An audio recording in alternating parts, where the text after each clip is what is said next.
ready. Says we're live, so let me start recording.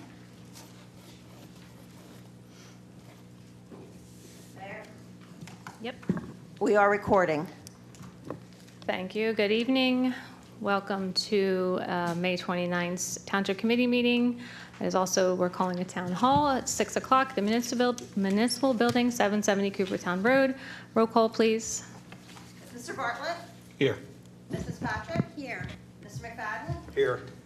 Mr. Willett is absent. Ms. Seuss? Here, thank you. Also present, Mr. Fox, our township engineer, and Mr. Raymond, filling in for our solicitor, and Mrs. Lohr, our municipal clerk. Please rise for the flag salute.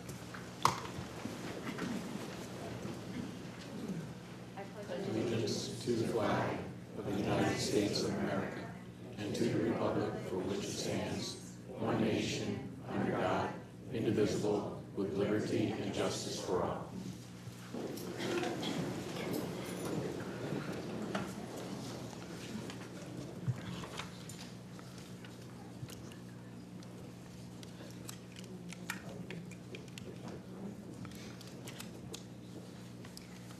Oh, sunshine statement, There you go. please.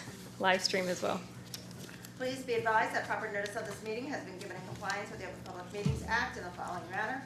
A written notice has been mailed to the Toronto County Times and Courier Post, and written notice has been posted on the official bulletin board of the Township of Delanco at least 48 hours prior to the meeting. This meeting of the Delanco Township Committee may be transmitted via live stream on YouTube video. The streaming of the meeting is not intended to be relied upon as formal public access under the Open Public Meetings Act. And if the technology is disrupted for any reason, the township meeting will proceed in person as an official meeting in accord with the official notice. Okay, could you please silence all cell phones? And we'll move on to our agenda, which tonight we have a special presentation regarding the township's purchase of 401 Creek Road. So we're going to go through a quick PowerPoint presentation, which we've done before, so I apologize if you've seen it before. But there is some additional information that we added. And after that, we will take comments from the committee, and then we will open public comment for questions and comments. So I will read the rules governing public comment after we do our special presentation. So if you allow me a moment to set up the projector, we'll do a brief 2-minute recess.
Okay.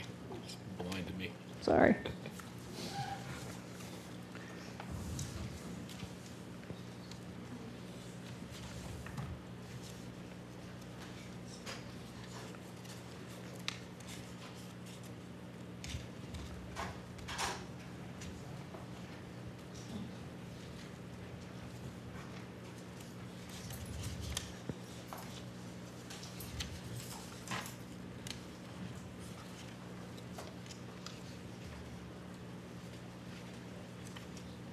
Why is this not?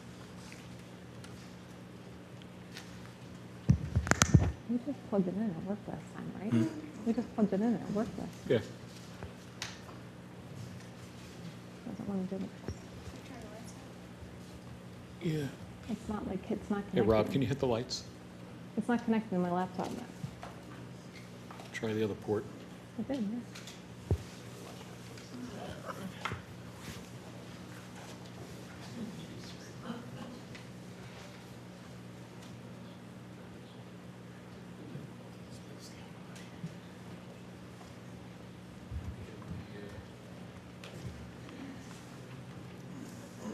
No, I think it just did its thing last time. Like it just automatically went on once we plugged that in.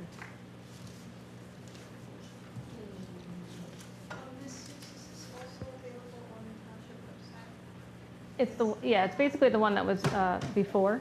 There's a copy in the vestibule as well if you want to follow along. But the newest one will be updated. There's a couple new slides. It's like it's trying to. There's also paper copies in the lobby. Yeah, they're right on the table on the Yeah. left. Sorry for blinding you, Bill. You try this port? No, go ahead. You do it. You're IT.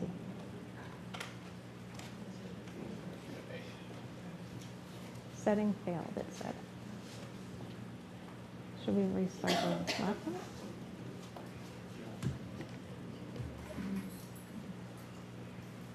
you want to restart the laptop maybe? Huh?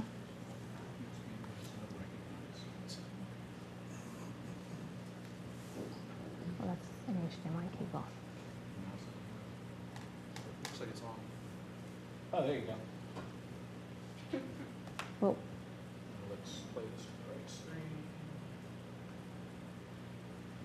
if you put, Okay, it's doing expanded desktop. Let's move that. just close that. I don't know why it's not. There we go.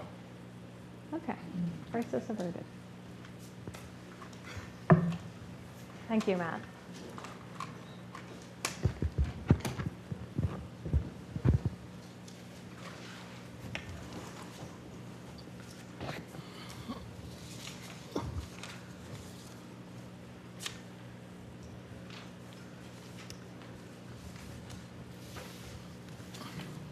All right, Jen, so we good? We have been actually. Okay. All right, so we're back in session, so to speak, and we're just going to go over the PowerPoint presentation again that we gave, I believe, in the beginning of April.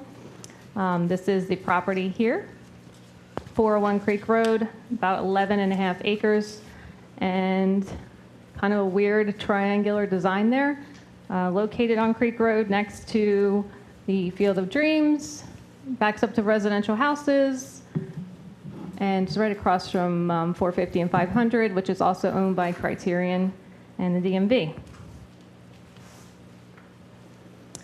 Here's our fact sheet. As I mentioned, about 11.5 acres. It's currently zoned in the I3 district, industrial. This was the only property not included in earlier planning of the redevelopment of that area. Criterion Group is the owner. They're a New York-based real estate company that specializes in commercial outdoor truck storage. They purchased the property in 2021 for $2 million. It was part of a 3-parcel purchase that was deemed unusable by the tax office because it was also it was a part of a 3-party transaction of 450 and 500. Currently, there's 2 businesses in operation there: a machine shop and a power washing company. They actually are winding down operations, as our original contract stated that they had to be vacate the property before our closing, which was originally scheduled on June 10th. So the property was rezoned by Delanco Township in 2023 from I2 to I3, which does not permit warehousing.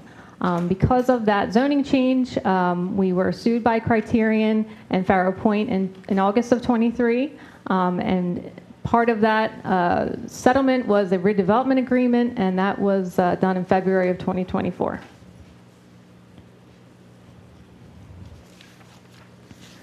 Okay, so Criterion wants to build a truck and trailer repair facility there. They received approvals from the Joint Land Use Board in October of 24 to build that truck and trailer repair facility that also permits outdoor truck storage. The plans included clearing the lot of about 700 trees, paving a large parking lot, which most of the land would be a parking lot, to accommodate the 124 parking spaces for trailers. There's 19 car parking spaces, 10 vehicle service repair bays. They will be using the large existing building that's there, so they will not be building anything new. They'll be demolishing the 2 existing buildings, keeping the building in the front, and their plans also call for 4 drainage basins per the New Jersey DEP stormwater regulations. And you'll see later in the slide we have a actual plan that will show you that. I think it's important to point out the trucks are permitted to be dropped off by tow trucks during the hours of 11 p.m. and 7 a.m.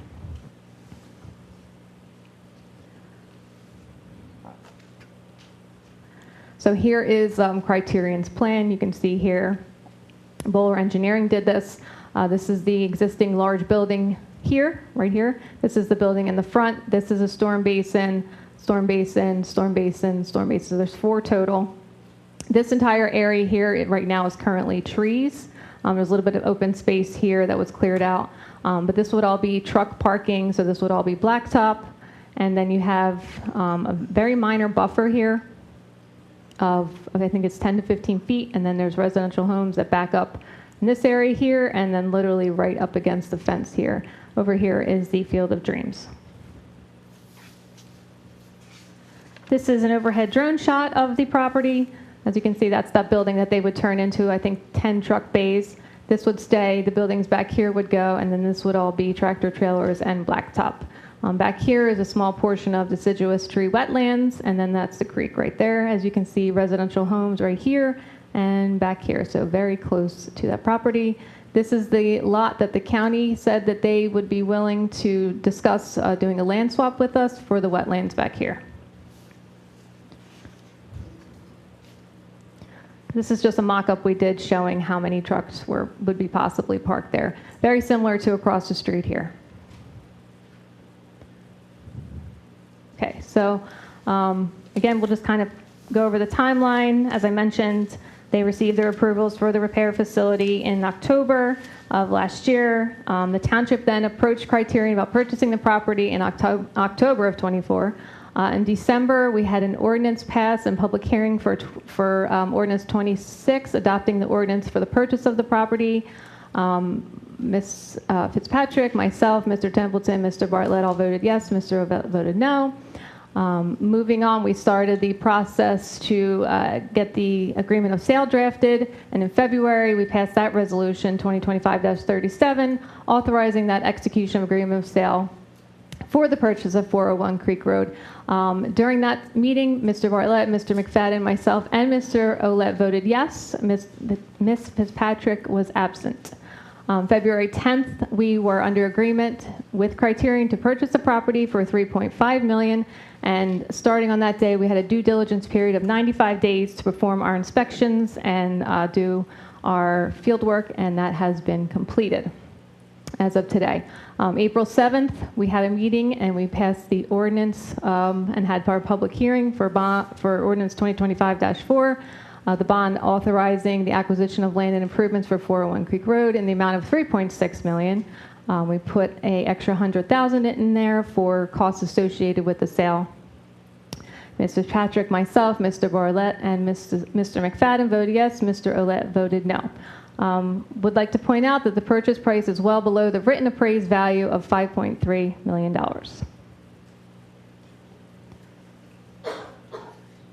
Okay, so this is the new slide letting you know what's been happening the past few weeks. A petition to protest against incurring the indebtedness in Ordinance 2025-4 was submitted to the Municipal Clerk's office on April 25th, 2025. It was then certified by the Municipal Clerk on May 1st. On May 5th, the Township Committee had a meeting and we passed Ordinance 2025-75, a resolution establishing a ballot question and special election date in response to the petition for referendum on Bond Ordinance 2025-4, which then authorized the funding for the acquisition of 401 Creek Road. At the May 19th Township Committee meeting, just last week, we had Resolution 2025-83 authorizing an emergency appropriation for $70,000. That is to pay for the special election that we have to have. in the budget per the NJSA 44-48, and that was adopted. As of now, the next step is the special election, which is scheduled for Tuesday, July 29th, 2025, from 10 a.m. to 8 p.m. Okay, since our last presentation, we have received ERI's soil and groundwater investigation results on May 15th. They found no areas of concern or remediation necessary. I did read this letter into the record at the last meeting, but basically I'll just kind of summarize. The investigation was limited to the collection of 5 subsurface soil samples, 3 subsurface soil samples, and 1 groundwater sample. The sampling locations were depicted on a map that we received. Soil samples S1 through S5 were collected from a depth of 0 to 0.5 feet and were analyzed for arsenic, lead, and TCL pesticides, which are target compound lists. Samples S1 and S3 were further analyzed for extractable petroleum, hydrocarbons, TCL semi-volatile organic compounds, TCL PCBs, and target analyte lists, which is TAL metals, TAL metals. The detections reported by the lab did not exceed applicable NJDEP soil remediation standards. Soil samples SB1 through 3 were collected from a depth of 4 to 4.5 feet from borings. At the septic field location, they were analyzed for TCL volatile organic compounds and EPH, and no detections were reported by the laboratory. They also sampled groundwater from a temporary well point installed at the septic field and analyzed for TCL volatile organic compounds and semi-volatile organic compounds, and no detections were reported by the lab. So good news there. Okay, so this slide basically goes into why purchasing 401 Creek Road is beneficial to Delanco Township, the township with input from residents in the future. If this does get passed, will control the future of the property and its use. That's what's important. No additional tractor trailers will be on our roads. No tractor trailer repair facility will be built. We preserve the quality of life for the residential areas in the immediate area of the property and throughout the township, because we're all affected by additional truck traffic. We would maintain and preserve the Field of Dreams Park and Sports Complex. The children and the families deserve to have nice facilities that are not next to an industrial truck facility. We are purchasing the property for 34% below the written appraisal value. 700 trees are slated to be removed. If we purchase it for what we're purchasing it for general municipal purposes, those trees would be preserved.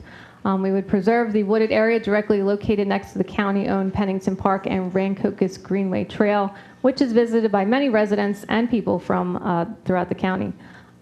It's also important to point out there would be no truck pollution, additional truck pollution or noise from a repair facility.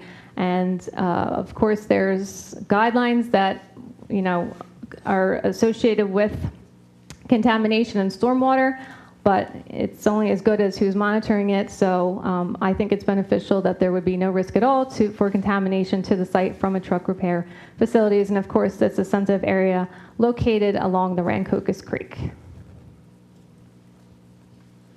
Cons, so 2025's budget has passed and there is no property tax increase to the residents because of this property that would be purchased. There would be some short-term property maintenance that we would have to do if we did purchase the property, including securing the buildings for safety. And as of right now, that parcel generates about $23,000 in taxes.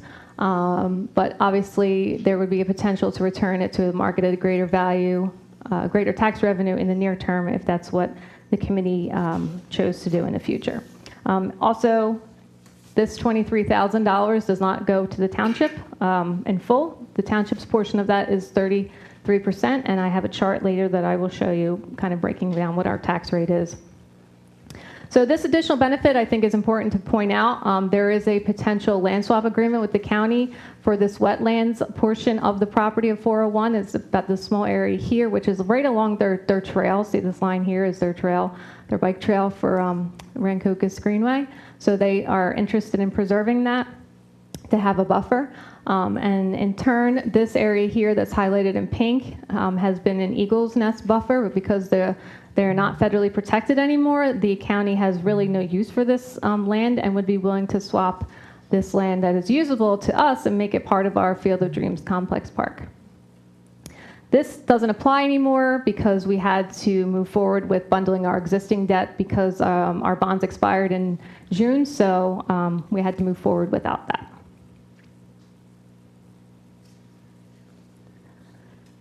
This is the from the DEP website, which is still accurate today. This block lot, number is 401 Creek Road, and this portion here, this little green portion, is what's classified as deciduous wood wetlands, and that's the wetlands portion. So it's just a small portion of the entire property.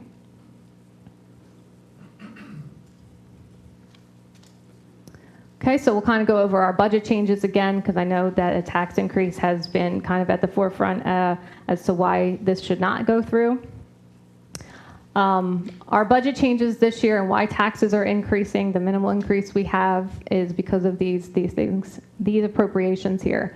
We have a salary expense increase, the township does, of 6.4% or $200,000 because we added a 16th police officer, and we are also hiring a new full-time administrator as Richard is a part-time administrator right now. We have health insurance benefits increase of $80,000.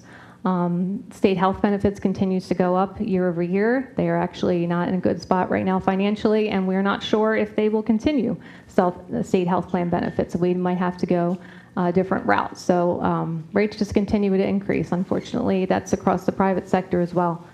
We have a trash collection disposal increase of $35,000 this year because of changes at the facility where we dump the trash, and also we will be starting a new trash contract in December, so we anticipate costs will be increasing. We have allocated one of our public works gentlemen to handle the buildings and grounds maintenance, so we allocated a salary of $130,000 for that. That's not paid out of open space, that's actually in our operating expenses. Previously, we would be using our open space fund for grounds and parks maintenance.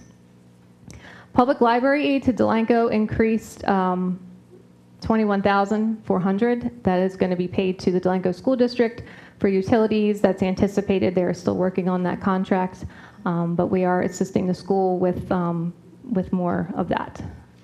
We have an increase in reserve for uncollected taxes of $17,000 as a state calculated formula. It's to cover the amount for those who don't pay their taxes. Whether it's a township, county, school, or fire district, the township is the collecting entity, and they still have to pay 100% to these people, regardless if you pay your taxes or not, so we have to have a reserve for that.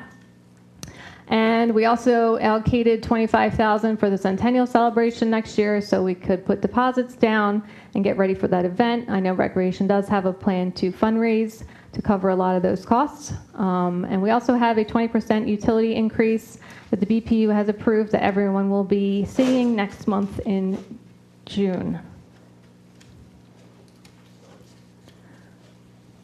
Okay, so our 2025 budget versus last year, in our revenue side, we virtually had no increase in ratables because all the new housing and new warehouses were added to the tax rolls in the last few years. So the budget doesn't have the benefit of having the tax levy spread out over a larger tax base to help moderate the tax increase. So that's one of the things that's affecting us. The New Jersey state aid was reduced $42,000. Which goes back to what our number was in 2022. All towns are seeing the reflection of reduced state aid. Permit fees are down. We don't have any additional building, so that has jumped down $51,000. Other licenses and fees also are affected by that. That was reduced by $10,000, and we also lowered our delinquent taxes by $24,000. This is just a chart showing kind of from 2005 what your taxes looked like, the tax levy looked like, year-over-year changes, and then where we're at here. So in 2005, 1.9 million and change was our tax levy. That's the amount we have to raise from taxpayers in order to pay our bills. Today, we're at 5,400,000. And if you see year-over-year kind of what the difference is, percentage change was 250,000 from 2024 to 25. And that's what our tax rate is. Last year was 1.147. This year it's 1.202. So a very minimal tax increase. This is a chart that you can kind of look at as far as what your assessed value is. So the average assessed value in Delanco is 190,000. So, and your property taxes that go to Delanco Township in 2024 was $21.79. This year, it'll be $2,284 or $104.50 increase year over year, just the Delanco Township portion. Okay, so this slide is new. I added it just to kind of explain more about taxes. This pie chart will show you that 49% of your tax bill goes to Delanco Township School District, 49%. 33% goes to the municipality. 15% goes to the county, and then 3% is other, which is like open space, fire district, and other things. And then you'll see here, this person, as an example, has a tax bill of $10,423. And you'll see their county tax is $1,250. Their county library tax, $106. They have county farmland and open space, $151. And then their school tax is the most at $5,140. Then their municipal tax here, which goes directly to the town, is $33.98. And then you have a open space tax as well, $59. And then you pay your fire district $317, this particular person. So that kind of breaks out. So it always pays to kind of look at your tax bill when you get it so you understand where your hard-earned money is going to. Okay, so this slide just kind of talks about what previous initiatives the township took in the past 30 to 40 years. Just wanted to point some things out here. 2700 Burlington Avenue, that is the warehouse that's on the river right by the tracks. It was slated to be a cargo ship container port facility. The township spent a lot of money to fight that proposal to make sure our township didn't become a port town, which would be similar to what Gloucester City is today and have big boats coming up and down dropping off shipping containers there. Winsinger, they proposed a recycling facility for demolition debris, which included concrete, asphalt, wood, masonry, bricks, tree stumps, tires. That's what the solar field is right next, couple of sites down from us here. That was fought by the township successfully to make sure it did not become that. Currently, that site you can find on Martin Highway, right at the Mount Holly bypass, if you want to see what could have been. 2005, I think, which is the most similar situations as to what this is, economic development. A 2005 purchase of Zerberg Mansion for $2.1 million. The township purchased the property and eventually rezoned it to an area of need of redevelopment. There was a juvenile facility for troubled youth that was proposed for that parcel, and the township decided to purchase it. Today, it's home to 27 moderate and low-income senior apartments, and the township was lucky enough to keep that waterfront lot, and that is now what we know as Historic Waterfront Park and what is currently under construction to be an amazing park and will really add value to our town in that area. We also, the township did also purchase that carriage house for $300,000, so they did pretty much break even, but they were able to get the park. They also fought the DEP to protect the West Avenue Dunes from continuing to be a dredge spoils dumping site. That was a huge undertaking, and they spent tens of thousands of dollars to make sure that did not happen. Nobody wants to see, more dredge spoils dumped. They're unsightly. They would have dump trucks coming up and down, triaxles coming up and down our streets constantly, and would not be good for our quality of life. Recently, in 2020, they purchased 414 Rancocas Avenue, which is the lot next to Gateway Park where the gazebo is, and they spent $60,000 for that and included a large park expansion, as that park's pretty much double in size now, and Recreation's able to have their Christmas village out there, so it's lovely. Also in 2020, they purchased 200 Ash Street. As a lot of people know, was the canvas factory or shoe factory. It was that tall building, brick building on the creek. They spent $200,000 for demolition and for that property, and also demolition engineering was about $209,000. Recently, they've acquired lots on Hawk Island to prevent them from being developed in various different ways. And then, of course, our largest undertaking recently is the Historic Waterfront Park seawall. Installation and the park of that installation of the seawall and the park has been in the project for almost 18 years. Several bonds were approved over the years, totaling about $1.2 million, and that is for the park and the seawall. But that does not include the legal design, engineering, and permitting costs that were associated with it. So what's the plan, right? The township is permitted to purchase property, particularly in the rehabilitation and redevelopment context, to ensure the property is put to its most appropriate use. Purchasing this property doesn't mean we have to hold on to it for forever or even a year. The township can rezone the property to a more appropriate use, and likely some form of residential use with no impact to the schools. We don't intend to keep it in an industrial zone. This is no different than what's happened in Zurbrück Mansion, as I just went over in 2005. The township prevented a negative use and eventually returned all but the waterfront to the market. Economic development.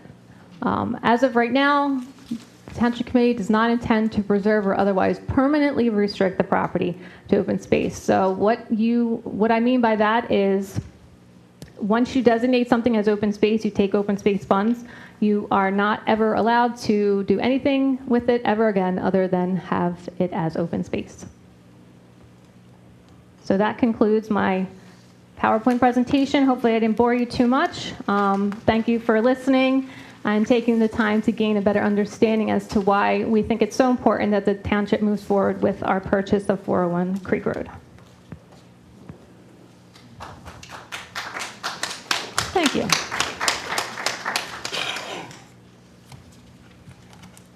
You can pop those lights on for me, Rob. Thanks.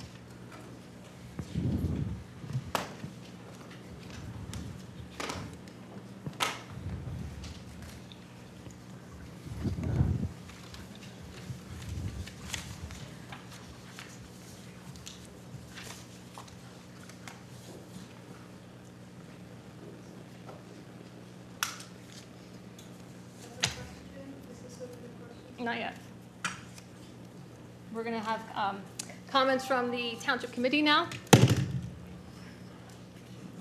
Are you going to read the rules, or is it? Yes, I'm going to read the rules before I open it to public comment. So if anyone from the committee would like to say anything, you are certainly welcome to do so now. I would like to add a little bit more about the Zurbrück Mansion. When we purchased the Zurbrück Mansion, the state was moving forward with the juvenile detention center because the owner at the time, Larry Stein, was conveying that as a deed in lieu since they could not fulfill the agreement of sale. So the township offered Larry the same amount that he was under contract with for Capital Academy, and he agreed, and we purchased that property. We had hoped to keep that property actually and to use it for public history board, recreation, what have you. It needed too many repairs. It was too costly for us to keep it. So we did finally come to a good use, which was what it currently is. 27 affordable senior residents. There are a few residents from Delanco that live there, but in addition to that, we had townhouses that were built around the perimeter, and they were sold, which gave us a good tax increase. And for each sale, in addition to the taxes, we also received $1,250 for each unit as it was built and sold. So I know there may be some residents here tonight that live in the townhouses. They're beautiful. They do not distract from the Zurbrück Mansion as far as I'm concerned, but they did help us to gain some tax base for the residents. That particular property did not benefit everybody in town, and I know a lot of people have said that about 401 Creek, but in my eyes it does benefit everybody in town because it's a beautiful landscaping area. There's some beautiful townhouses there. We maintained the waterfront property so that we could have a great park, which is coming to fruition, and hopefully that'll be opened in July. So I think it's important for residents to understand that this isn't the first time that the Delanco Township Committee has moved forward to buy a piece of property for the benefit of all the residents of the town.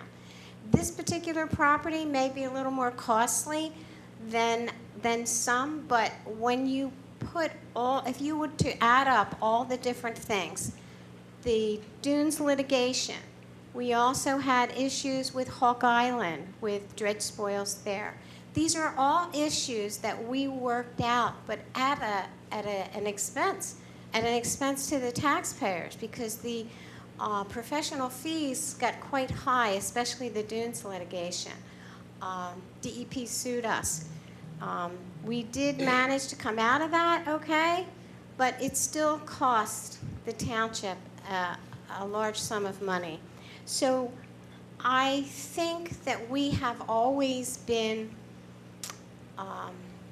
careful in our spending, and we have done what we have thought was for the betterment of Delanco.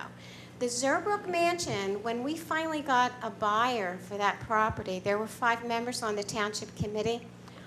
Joan Hinkle and myself were in favor of selling it to Grapevine, who did develop it as it is today. There were 3 other members of the Township Committee that were against it. One of them's in the audience today. One is also in the audience today who changed his vote to yes so that that development could occur. And thank God he did, because it is a beautiful area. It is a gem in Delanco, and I would like to think that 401 Creek Road is going to become a better use so that we can all look back and be proud of the decision we made for this property. Thank you, Mayor. Thank you, Kate. Matter Phil, did you want to say anything? The only thing I want to add, because the PowerPoint, it had pretty much all the information. I'm not going to regurgitate everything that was in there because I want to get to the residents and hear what they have to say. But I think it's important for everyone to understand this isn't just a little truck repair shop like Safety Auto or any other little garage. This is a commercial fleet truck repair and storage facility. It's storing up to 125 tractor trailers out there. It's not a small little truck repair facility. So I've seen people heard people compare it to a regular local garage like Safety Auto or the BP in town. Nothing like that. Phil? My concern is, of Just pull course, that mic down. my concern is, of course, the truck traffic going through town. As you're aware, we have an issue with the flooding over in Delanco Bridge. Our only access at that point is to either go out to 130 and go all the way down and come back through Beverly, or go out to 130 and take the Holiday Ice Cream jug handle there. Thankfully, the county has readjusted the light timing. Unfortunately, my vision of a heavy-duty truck with a trailer, with a tractor attached to it, taking up the whole jug handle as it is, I just don't see it as a benefit to the residents of Delanco. Thank you. All right, so I'm going to read the rules governing public comment period, and then we'll open the meeting up to the public for comments and questions. Pursuant to the provisions of the Open Public Meetings Act, NJSA 10-4-12, Delanco Township Committee is entitled to permit, regulate, or prohibit public participation in its meetings. Public participation and comment shall be governed by the following rules to maintain order and prevent disruption of the meeting. Each speaker will have a maximum of 5 minutes to speak and should limit comments to the matter at hand. The speaker will be directed to conclude their remarks once the speaker's time has expired. No time may be yielded to the speaker by another speaker. Groups are asked to select a spokesperson to speak on their behalf. Speakers will address the Township Committee from the podium and are asked to begin their remarks with their name and address for the record. Township Committee members are not obligated to answer impromptu questions or address remarks from members of the public during the public comment period. Speakers should expect the Township Committee to refrain from engaging in a dialogue except to the extent necessary to clarify the speaker's comments. The allotted time for speaking from the podium is the method to address the Township Committee during the public comment period. The Township Committee will not entertain questions or comments called out from the audience. Speakers and members of the public should at all times maintain proper decorum and shall make their comments in a civil manner. Personal attacks, obscenity, derogatory, or slanderous remarks will not be tolerated. So if you'd like to come up to the podium, this meeting is now open to the public for comments and questions. Please state your name and address for the record.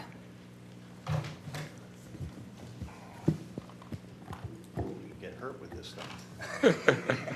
Careful there, Mike.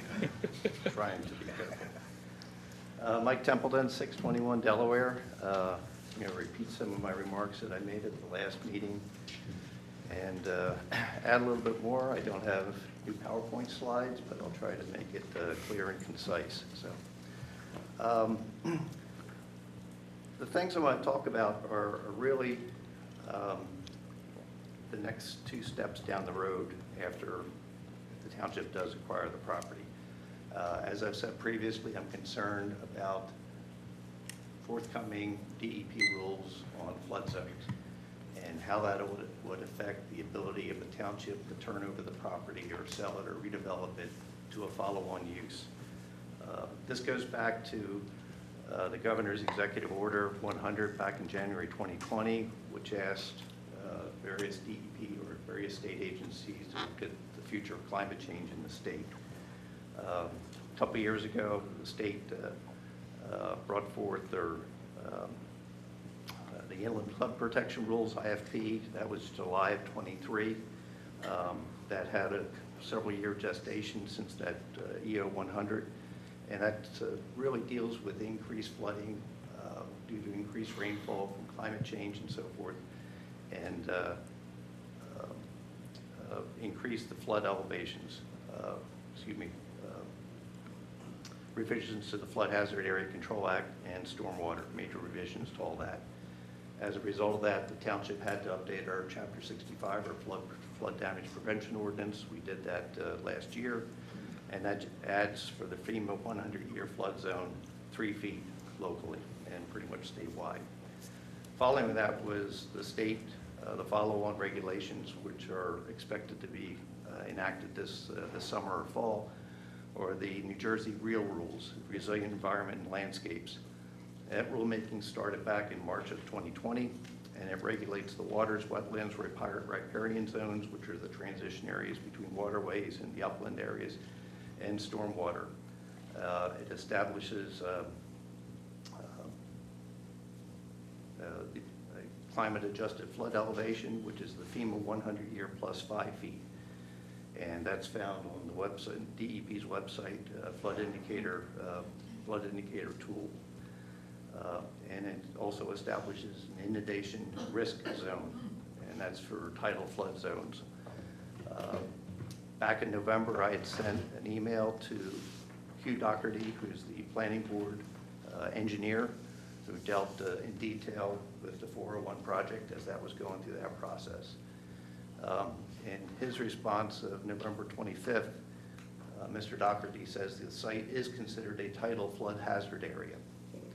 And going forward, several paragraphs down in the email that you all have had received over several occasions, going forward, the township would be proceeding at risk due to the uncertainty of these new rules. The inundation risk zone is based on tidal flooding that's forecast for the next couple decades through the end of the century. And looking at Lot 11 with the new flood mapper tool that's on the DEP website, and this is what it looks like when you get to it. About 7 of the nearly 12 acres of Lot 11 is affected by this new rule. So whatever you do there, or whatever a subsequent owner does there, it's going to have to comply with,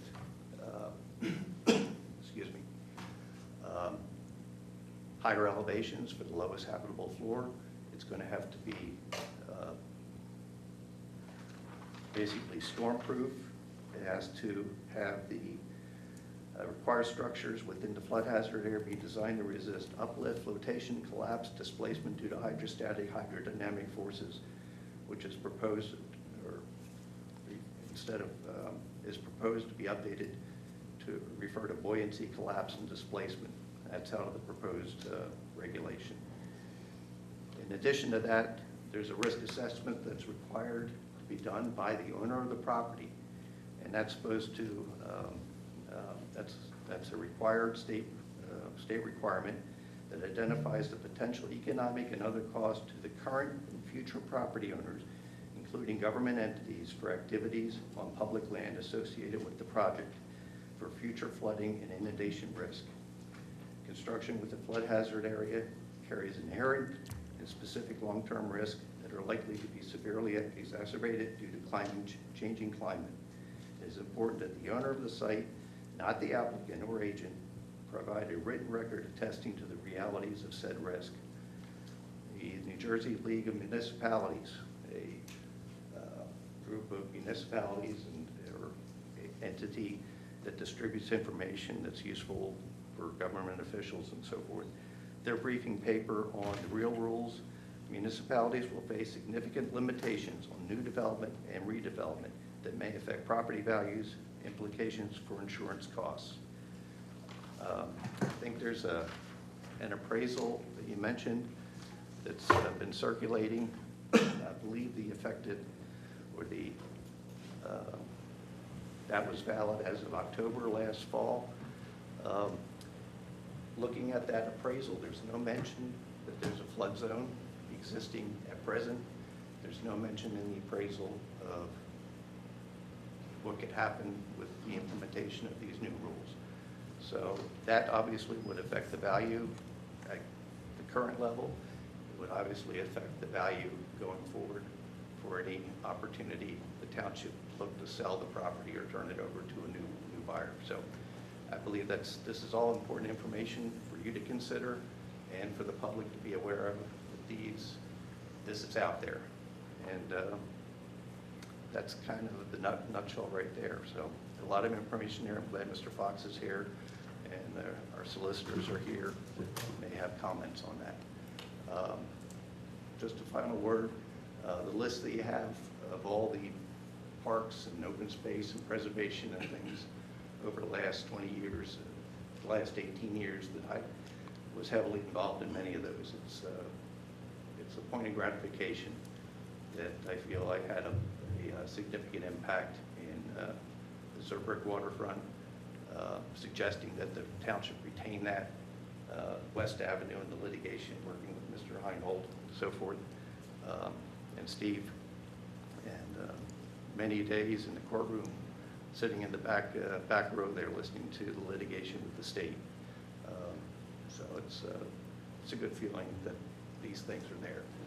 The Winsinger property, or the concrete crushing facility that was proposed, I got into looking at that permit and found that Winsinger had in error significant misrepresentations and contact DEP, and the permit was revoked. So, thank you. Thank you. That was 7 minutes, but I did let you finish it. Professional courtesy. Just before you get up, I just want to give a chance to respond. Yes, you were integral in those projects, and thank you again for mentioning the flood stuff. I'm going to let Harry talk about that. But I think it's important too to note that you did support us in December by voting yes to move forward with this project as well. So I don't know where you stand today, but I know in December you were on board with it. So I don't, yeah. Take 3 seconds. Sure. My vote then was to give the remaining time in December and the oncoming governing body the time to really think about this. That's important. Time and space and getting all the information you can to make a good decision, because you just don't want to make mistakes. Sure. Especially on this amount of money, and it's a big deal. It's a big deal. Yes, thank you. And I think we've done a pretty good job, doing our due diligence and exploring, the different ways that we can move forward with this. So, Harry, did you want to talk about, take a few minutes and kind of talk about the flood concerns that Mr. Templeton has, maybe in detail? Sure, sure. Microphone. You can just pull it forward. It's not, yeah. Won't bite you, we promise. There you go. First of all, Mike, you were pretty much on point with everything you said about the New Jersey Real bill that's coming out. The issues with that are, right now it's in the stage. They already had public comment. They're expecting September-ish to adopt this bill, but the bill, there's no indication of when it will take effect. That's something that's going to be decided after they adopt the bill. So typically when bills like this, it takes several years to implement them. They don't, once it's passed, you have to follow those guidelines. We don't know what that time limit is, but there will be some period, probably a couple of years of time that you'll have to comply. There is a lot of, excuse me, Harry, but there is a lot of objection to that bill that I've read recently. Well, there definitely is. Yeah, and that, I know it's going to be a topic of our, on our agenda coming up, so. Yeah, and It may not pass. I don't know if that's possible, that enough municipalities object, if that happens, or if they'll just, agree to accept it anyway. Absolutely possible. Yeah. Absolutely possible. And the people that it really hurts more than anyone are the people on the coast. That's where it's really kind of geared towards. We are included in that, but that's not the real main goal of this bill. So yeah, it may not pass. We don't know what's going to happen with elections. We don't know any of that stuff. Just like anything else with the DEP, they're constantly changing all of their rules, and we have to abide by them as it happens. The existing site plan for the trucking facility received permits from DEP to fill some of the floodplain area. And those permits, actually all the permits that they received, are valid for 5 years.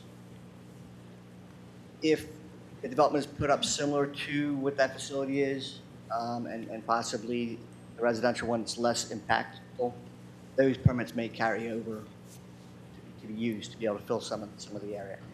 You don't know until you apply to DEP on that, but that's another possibility.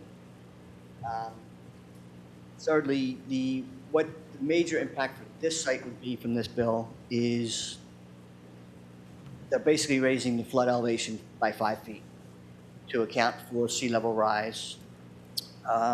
So anything built within an elevation 5 feet higher than the floodplain elevations out there now would have to be able to be built to withstand a flood.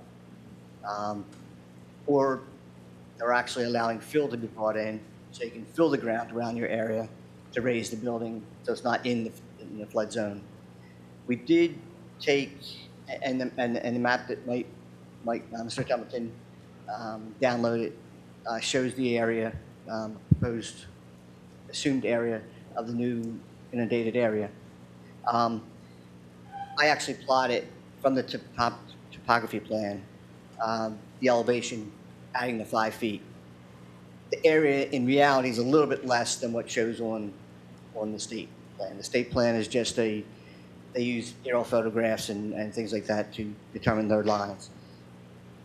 When you actually go to develop it, you physically do a topography plan and line out where that elevation is, where in theory, in where we at 75 years, about 75 years, the flood level will be. Because that's what this is geared towards. It's geared towards the year 2100. At that time, they figure the sea level rise will be 5 feet. So that's what it's all geared towards. And it's not for stopping development. It's just making sure that when people build things in the area, they're accounting for this 5-foot rise in sea level. So we don't have catastrophic losses of buildings and houses, and safety issues.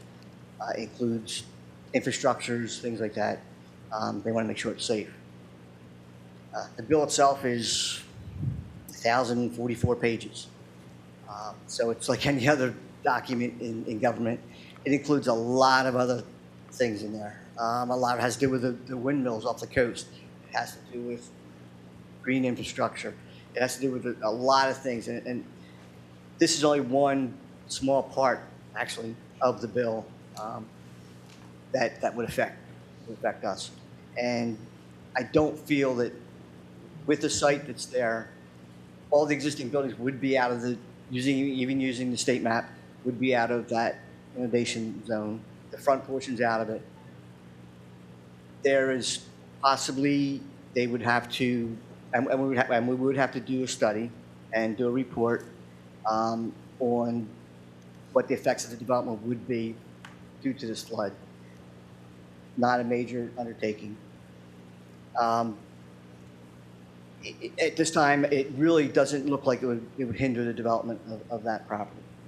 Maybe there would be less area for actual buildings.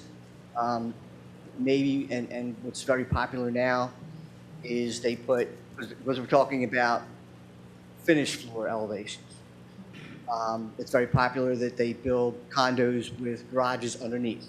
So the garage can be part of the building, and then the building is raised up above the flood elevation, and there's no issues. So there's really a lot of ways around that bill, if it even passes, that a developer can certainly, and we do private work as well, and we would look for ways and innovative ways to make the lot buildable. I don't see any major concerns. Okay. Thank you, Harry. Sir, did you want to come up next?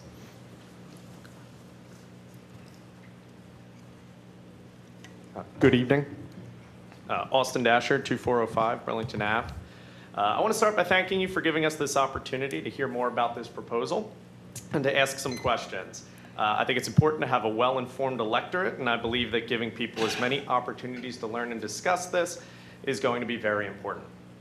I love Delanco, it's where I grew up, and I'm absolutely interested in learning more about this decision that is going to have long-term ramifications for myself and what I hope to be a future family here. I plan on being here for quite some time. I mention all of this because I have several questions regarding the potential tax implications that the proposed purchase of the property is going to have on the average Delanco resident. I believe it's important to gain a clear understanding of how this $3.6 million acquisition is going to impact the taxpayers, both immediately and over the long term.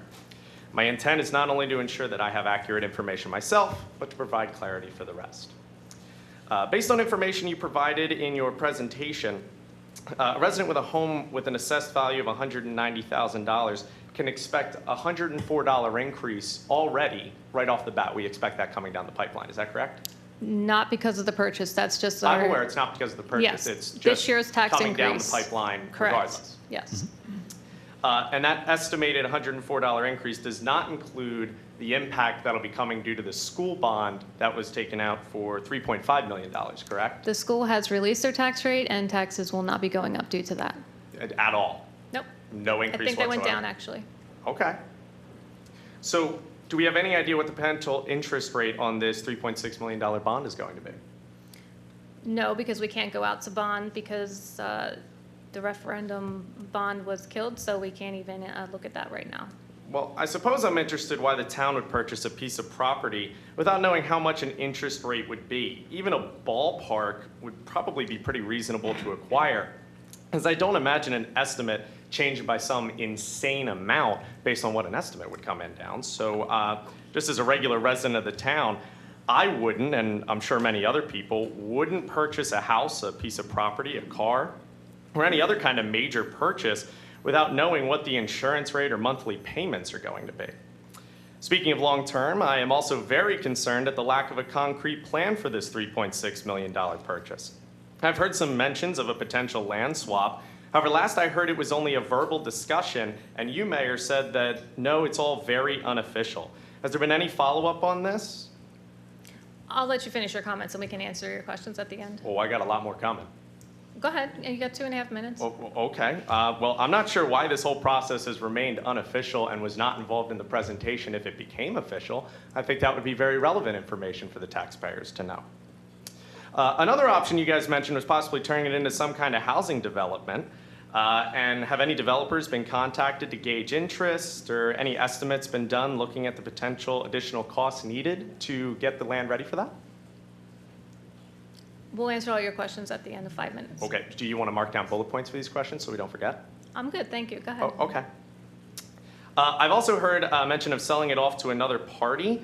While I certainly would love to be an optimist about this purchase, have there been any calculations about what happens to our taxes if the town can't sell it?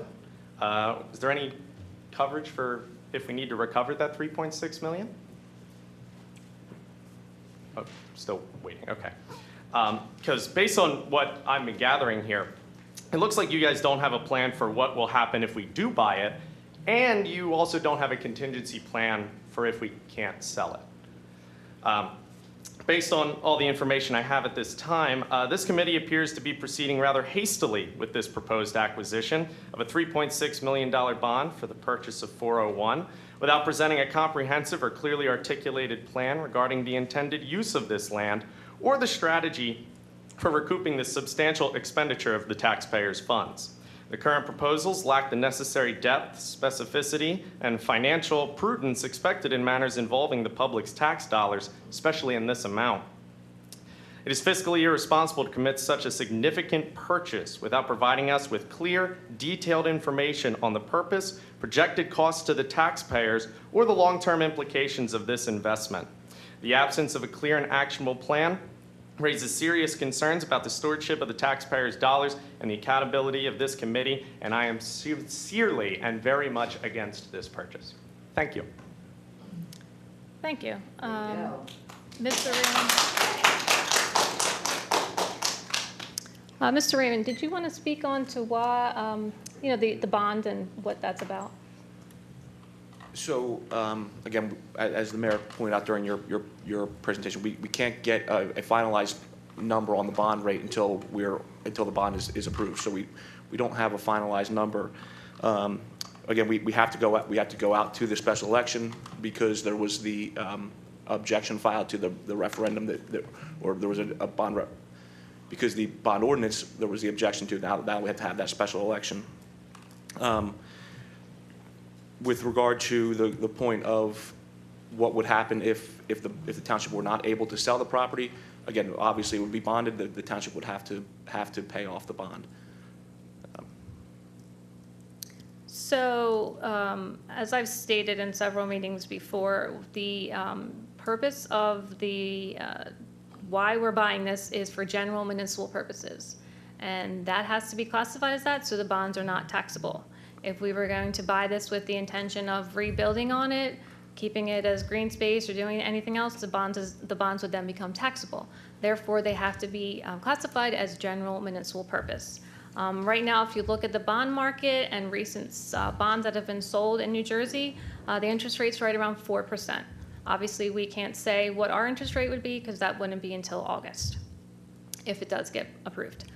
So right now, if you can track the interest rates that way. I understand it's frustrating to not have the Township Committee present a full and concise plan as to what our plans are. Understand that, if this purchase does go through and we buy it, it would be a process.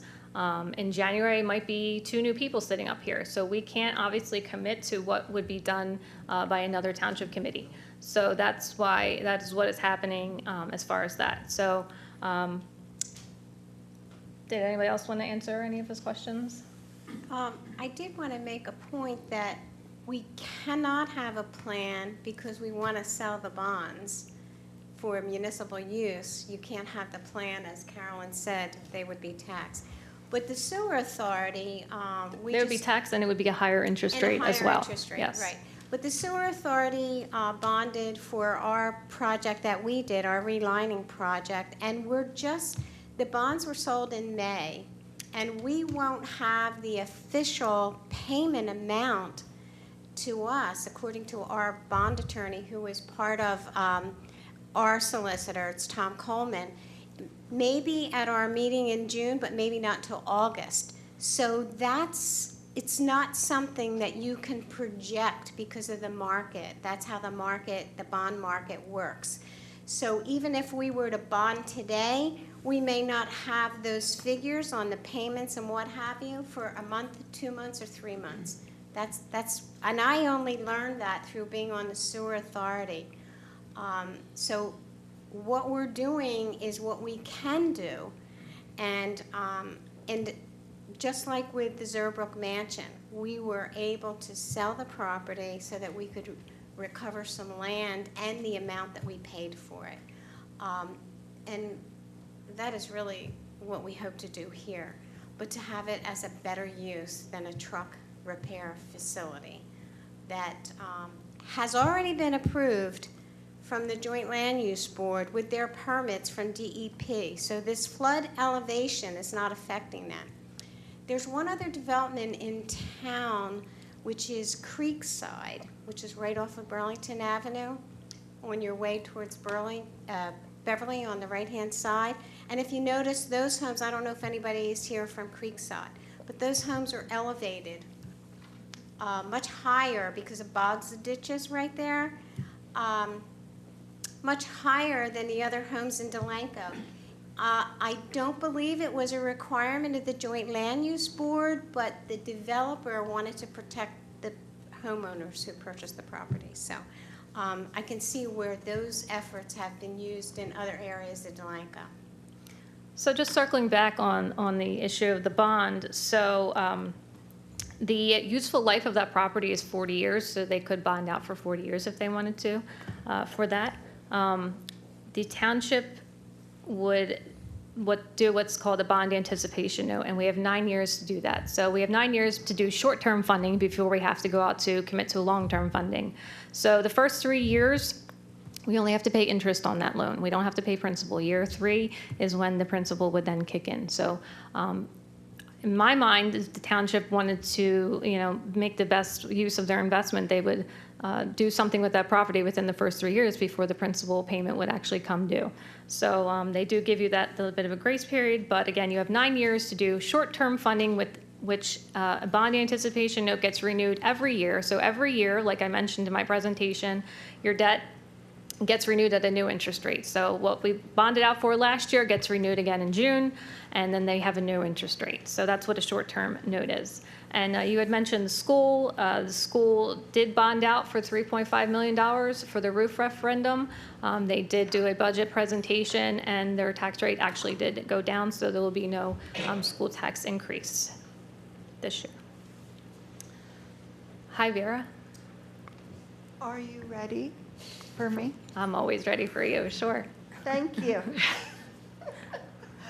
I'm really interested in the area. Just name and address for the record, Vera. Oh, yeah. Vera Darmo, 605 Hickory Street. I'm very much interested in the area because I love nature, and I know a lot of people now, they're very much on the, some people are on the edge financially because of all the inflation and the rate increases. So that's why I actually signed the petition to do the referendum, because even though I would be willing to financially sacrifice to pay for this land, it's very important for me. I know I don't want certain people to be maybe even pushed out of Delanco because of taxes. I want to stay here. I want this area to be affordable for my children to stay here. My one child has a house here. And I love Delanco, and a big reason is because of people like Mike Templeton, who did so much to preserve so much of nature here, and I'm really thankful for those efforts. My question is, I think I remember in the slide presentation, you said if the purchase goes through, we'll be able to preserve the wooded area located directly next to the Pennington Park. Did I remember that correctly? You're talking about the land swap with the county? Well, yes, if this goes through. But if it doesn't go through, is the environmentally sensitive, the land that's very environmentally sensitive near Pennington Park, the truck facility can't cut that down and fill that in, correct? You're talking about the wetlands portion? Yes. Harry, do you know what the anticipated future is for the wetlands there on their plan? On their plan, they actually determined that there were no wetlands on the property.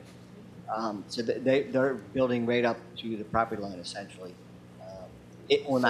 So whatever that boundary is, That's where they're going to be building up to? Pretty close, yes. There's, Okay. The And I lot s- line. there's a buffer berm on there, but Okay. they'll be And serving.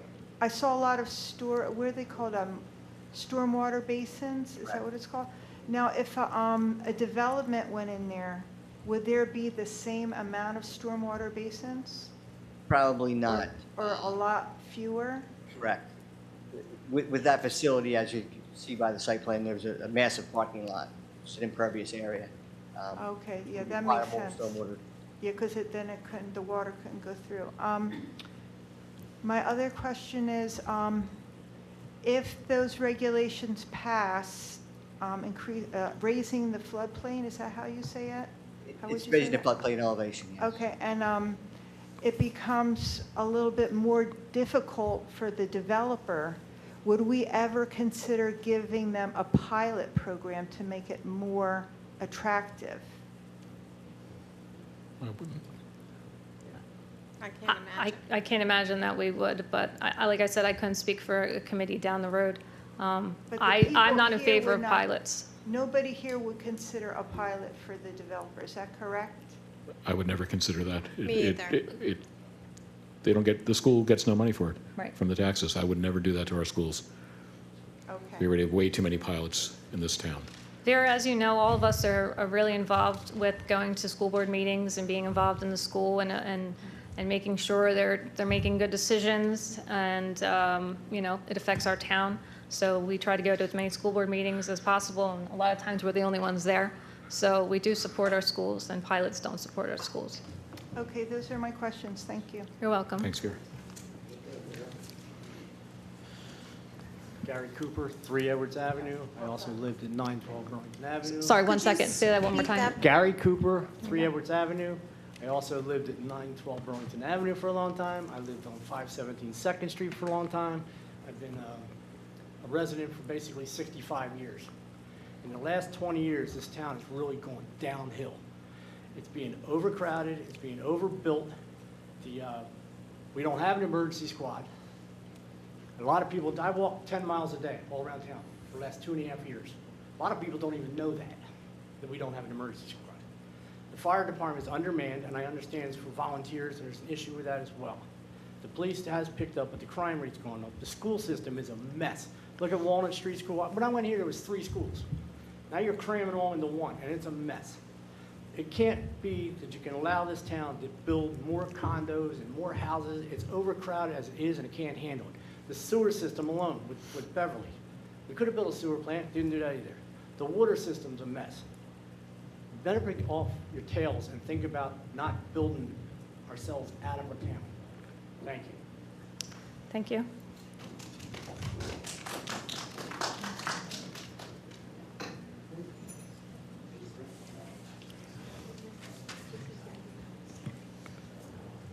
I'm sorry, Todd, before you start, just real quick, Mr. Cooper, you're 100% correct. We don't have a squad anymore. 100%. They should be paying attention. We've. Did you put it out in an email? Yes, we did, actually. We did, 100%. We did, and the reason we don't have a squad anymore is because lack of volunteers. I understand. Delran has a paid squad, they've had it for years. Correct. My wife was on back in the 80s. Mhm. They could have took the money from the 3 ambulances and all and hired a paid squad during the day. We have a contract with Delran EMS. That's who handles our EMS. Squad in Delanco. Okay. And the same issue with the fire. How much are we paying Delran? It's 30-something, I don't have the number in front of me, it's 30-something thousand a year. Plus you gave an ambulance too. 36. They don't own the ambulance, they're using the ambulance. They do not own it. And The- if we make a call in Delanco, do we still have to pay them for being out of town? No. And it's the same issue with the fire department, as you mentioned. We're short members. Anyone in the room, stick an application, not just you, Mr. Cooper, anyone in the room, you want to join the fire department, please submit an application. There's, understood, but the majority of the town. They just can't handle it. And you keep building and building and building and building and building. It's got to stop somewhere. Understood. But you keep shutting ambulance. But again, if anyone would like to join the fire department, we're taking members. You can see or Captain Hubler in the back of the room. Oh, I'll understand if it's zoned for that in this town. The Joint Land Use Board has no authority to just deny it, because they don't want it there. The Joint Land Use Board has to approve an application if it meets all the criteria. You're buying land to keep open space.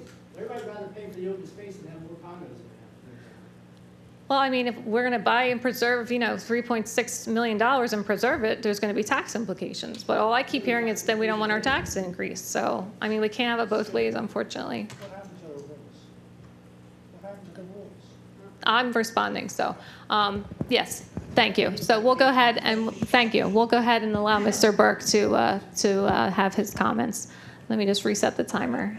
And I'm letting, it's fine. You said there would be some.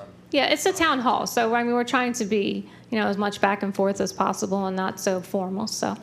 Okay, I'm going to start your timer, Mr. Burke. Go ahead.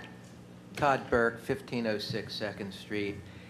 And my concerns here, and thank you, by the way, for the show and for this town hall, which, of course, I suggested months ago and is months too late to be really effective, but nonetheless, here we are. Now, my concerns are with governmental transparency and sticking to the subject on this $3.6 million referendum, which is only about a bond issue, and I don't think that we should allow other issues to obscure the fact that the referendum is only about a bond. So, on that note, I note that apparently the board has received numerous documents, including appraisals, environmental studies, et cetera, that none of which have been publicly published and distributed to the residents. Is that correct? I'll take that as a yes. Your fallback, my time. You asked us a question. My time. Okay, so here's what we'll do. We'll let you do your 5 minutes, and then we'll answer all your questions at the end. Have you stopped the stopwatch in the meantime? Yep, go ahead. I'll put another 30 seconds on for you. Your fallback position is for everyone to file OPMA requests, which is an unnecessary burden and not in keeping with transparent, responsible local government, correct? I'll take that as a yes.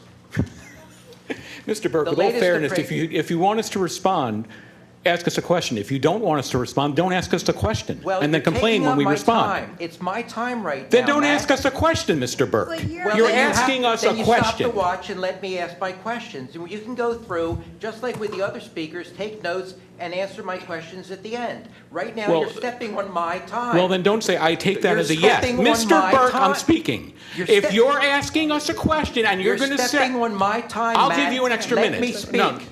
If you're asking... I'm speaking now. Actually, I'm speaking now, Mr. Burke. Okay. If you're asking us a question, I'll give you time. Don't worry. If you're asking us a question and we don't answer because you don't want us to, and then you say, I'll take that as... You can answer it when I'm done speaking, just like... Then don't say, I'll take that as a yes. Don't say, I'll take that as a yes, when we're not responding to your question. Don't put words in our mouth. You're inviting a response by saying, I take that as a yes. You're inviting a response, sir.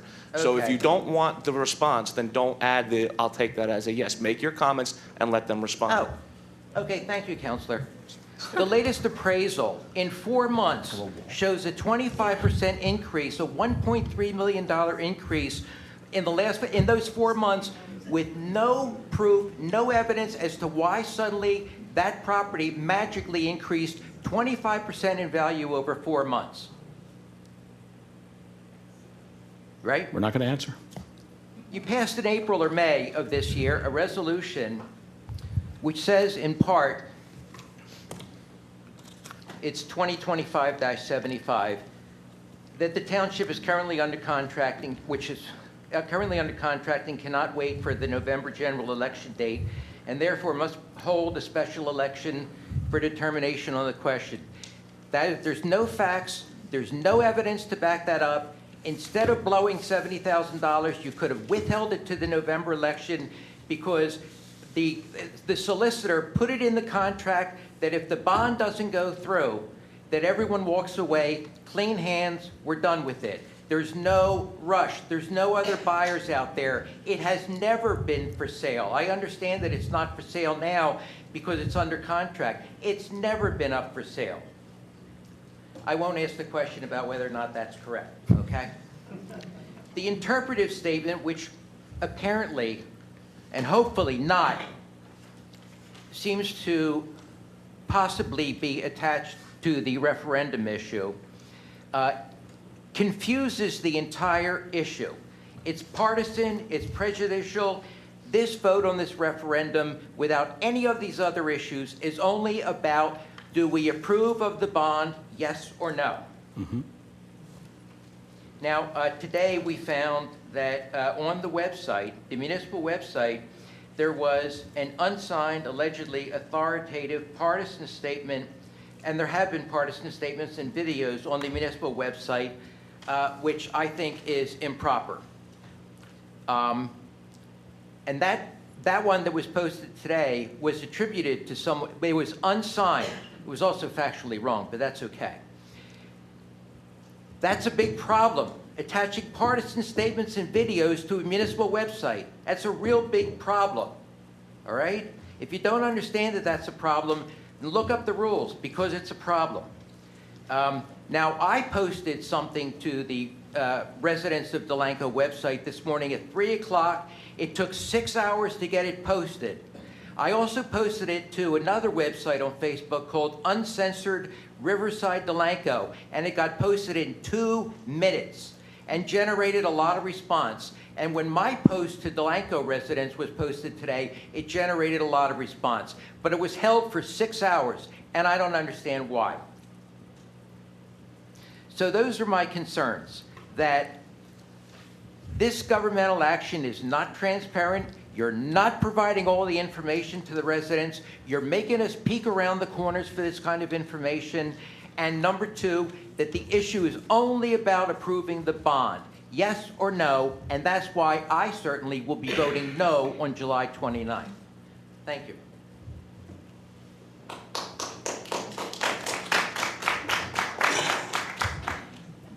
Okay, so the statement, you have 30 seconds left if you want to, you're done?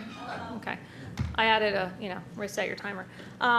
So the Facebook group that you're posting had 12 posts that weren't posted today, because 12 things were posted approved at once, because the administrators have jobs and they don't sit on Facebook all day long to sit there and approve posts. So there was 12 posts in the queue that were all approved at once. If you go back, you can see they were all approved at the same time. So nobody is trying to censor you or anything else on the unofficial Facebook group. Really? And who are the administrators, Ms. Seuss? Myself and You Paula. are? Yes, I've been administrator on that page for 10 years. So it's not something new.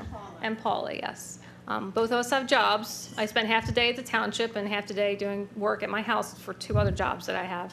$350 a month doesn't pay my bills, so I don't sit on Facebook all day. Regarding the documents that were submitted in response to your misinformation online, that was drafted by our attorney, and they're not partisan responses. Those responses were drafted by our attorney, as stated in the document, that they were input information from our township solicitor. So he drafted those responses to your misinformation. The information from ERI that was sent is now on the website. That was posted yesterday. We did receive, as of today, the full environmental assessment report. So I know you have an outstanding OPA request. And now that we have that, that information will be provided to you within the time frame allowed by the state. How about posting it to the public, to all the taxpayers, to the residents? And it will be posted. Put it on the website, Thank you. distribute it somehow. Yes, but Township Committee had to look at it first before we shared it with the township. So we just got it today, and the Township Committee got it today But up you on the don't do that dais. with any documents. All the documents, what documents are not provided, sir? How about the initial phase 1? I understand that's not public because the seller paid for it. Don't you think it would be nice? You guys have seen it. How about if we get to see it? You have a copy. No, I don't. Oh, no, I'm sorry. It's not public record because it's not our property, right, Correct. Mr. Raymond? That's not Yes. that's not a public document that can be shared. It's a document that was shared with us as part of the due diligence period. It's not a public record that can be shared at this time. It's not our property to share. So that's that. The environmental report, my presentation is up there. This will be posted tomorrow so that the public can access that as well. Mr. Fox can also talk about his report shortly once we get through this. So I don't know how more transparent we can be, other Well, than having. you can try to explain how a property increased 25% in 4 months. I don't know what you mean by that. It was appraised in October of last year at $4 million, and No. now in February, it's $5.3 million. Incorrect. There was a verbal appraisal done by the appraiser back in that time frame. And that came back So at- let me finish, please. We consulted an appraiser so that the township would have an idea of what our investment would be, what our offer would be, to make sure we were in line with what it needed to be. That cost $4,000. A full appraisal cost $8,000. So when we offered that, we wanted to make sure we had a good idea of what the value was, so we got the verbal appraisal at that point. Once the full appraisal was ordered at the beginning of this year, way more goes into that. You look at rents, you look at comparables, you look at square footage, you look at approvals. It's way more detailed processes, which is why it costs $8,000. So then came back at 5.3. We have nothing to do with that. That is a professional commercial appraiser that did that, and I can't sit here and testify or say anything as to why that changed. It's not, I have no idea. Well, since I still have some time left, what happens if, with your real estate speculation with taxpayer money, you can't resell the property, and then we're stuck with a bond at a loss? I don't know Oh, what well? to say. No, I mean, at that point, we. Shrug shoulders, oh No, well? at that point, we would have to address it at that, but you're making an assumption that it's not going to sell. What are two things that don't lose You're making an assumption value? that it will sell. You're continuing to interrupt me, which is very unprofessional. Well, you've interrupted me. No, I've answered your questions and given you your time to speak. So when you buy a property that's, land, what don't we have in New Jersey? What is being absorbed constantly? Land. What are two things in the world that don't lose? Land and gold that don't lose value. It's just the way it is. This economy, if you look back 20 years, land continues to appreciate because we can't produce it. We can't make more land. So that's all I can say. Yeah. And what happens if it can't be resold, given construction costs, the unstable economy, everything else?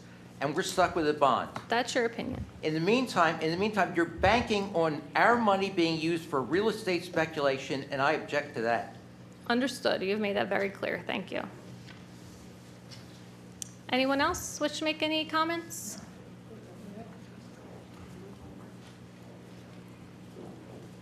Harold Klingler, 509 Buttonwood Street. This might be a question, I guess, for the engineer. I listened to some other engineers at one time, and I'm not an engineer or an expert or anything, but they had talked about the wetlands up in North Jersey, and they built some big stadiums up there in the wetlands. And the result of that is several towns around that area ended up being flooded that were never flooded before.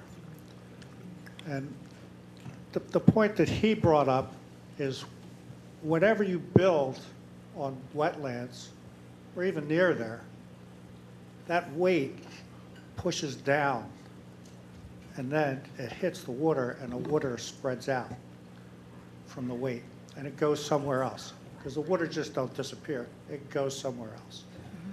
And that's, Kate brought up earlier about the housing development that's up there by Creekside. Creekside. That developer built those houses up almost like mounds, mainly because that area up there is all wetlands, and that even though they built that up, they brought more weight in there, and then they put more weight on top of it. And the water that was underneath there somewhere had to go somewhere. Now, I know that some people in this town have flooding in their basements that never had flooding before.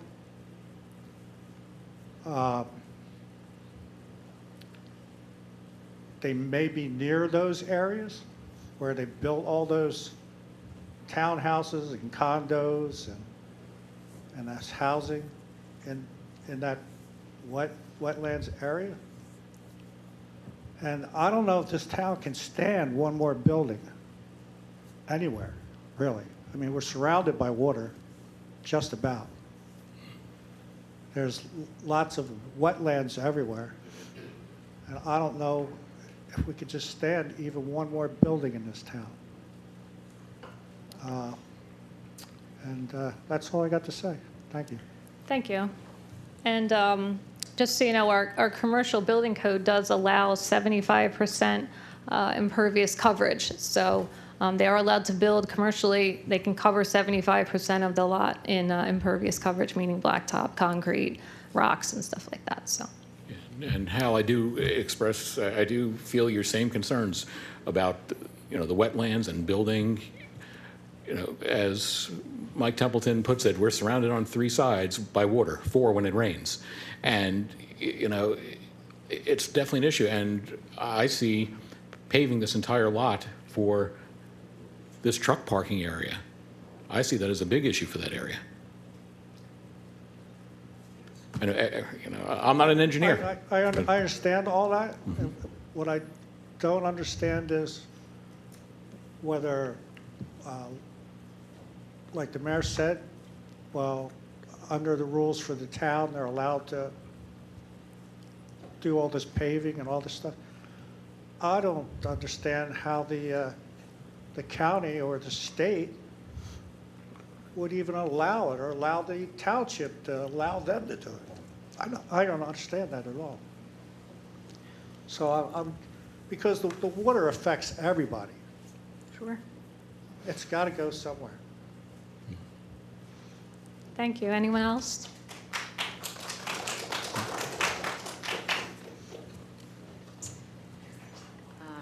Liz Mattisette, 304 Center Avenue. I've been a resident in Delanco for well over 30 years, and I just wanted to clarify a couple things. So if the bond is voted down and the town is not able to purchase the property, the developer who now owns the property is shovel-ready? Like, he has all his permits, he has his approvals, he can go out the next day and start building? Is that? He has those approvals. I don't know of any permits. Okay. Harry, do you know of any? Yeah, he has his land use board permit as well as DEP permits, but he would have to receive county permits, county soil erosion permits. We would do a bond estimate, performance bonds, things like that. So there's some housekeeping items that would need to be done before he could build. But essentially, he has the right now to start building that facility. Right, so he could move pretty quickly and He start can move building. pretty quickly, yes. And that is, they haven't told us any otherwise. So that's kind of what their plan is, to move forward with that if this does not go through. Okay, and I guess they're agreeable to the delay that the referendum, the vote is. Yes, there will be something on our agenda Monday night to extend the contract. So I am in favor of purchasing the property.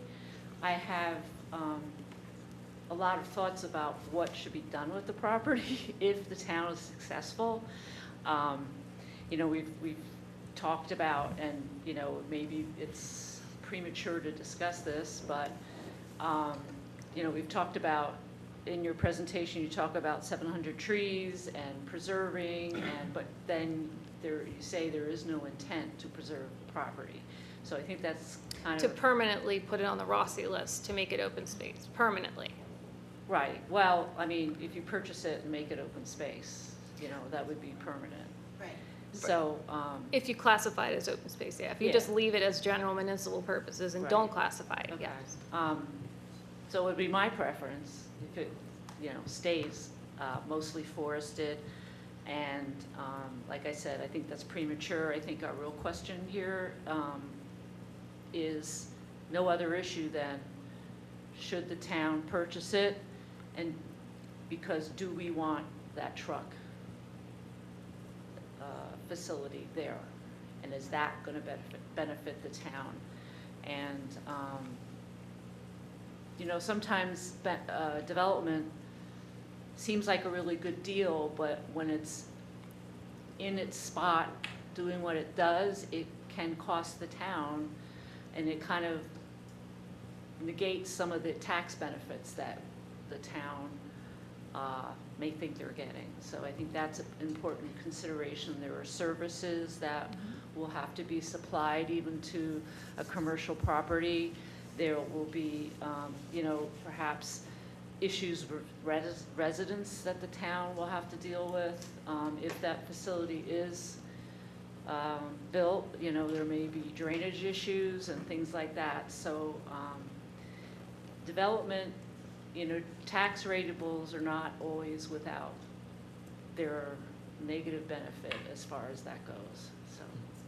So that's all. I just wanted to, you know that if the referendum is voted down, that the truck facility will pretty much a done deal.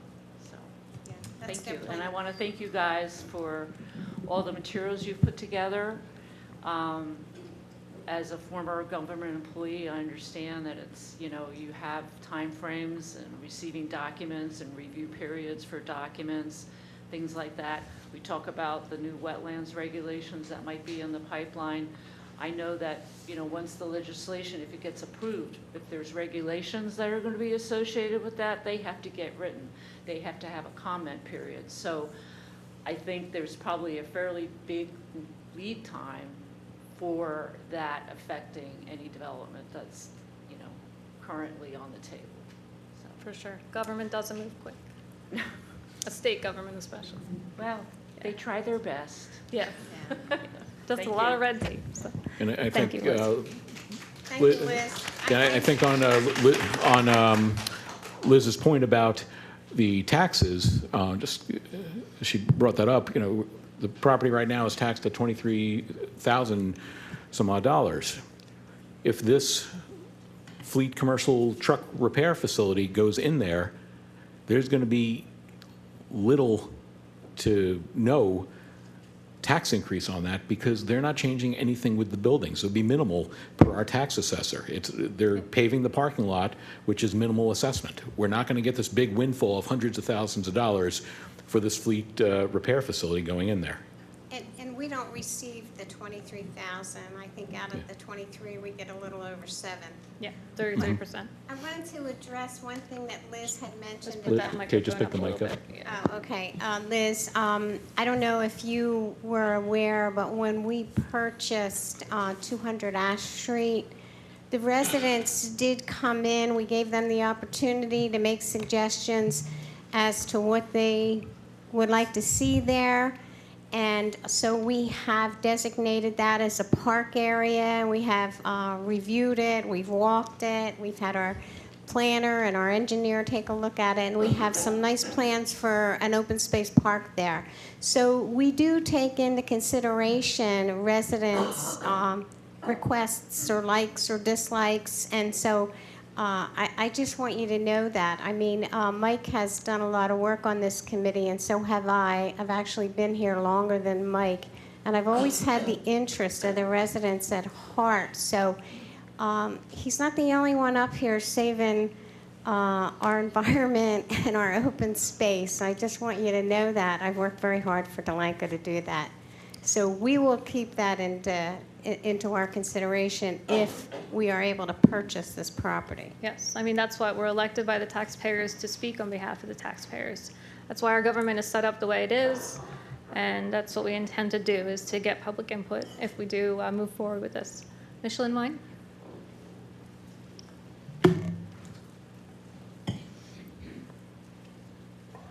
Joanne Wine, 316 Oakford Avenue.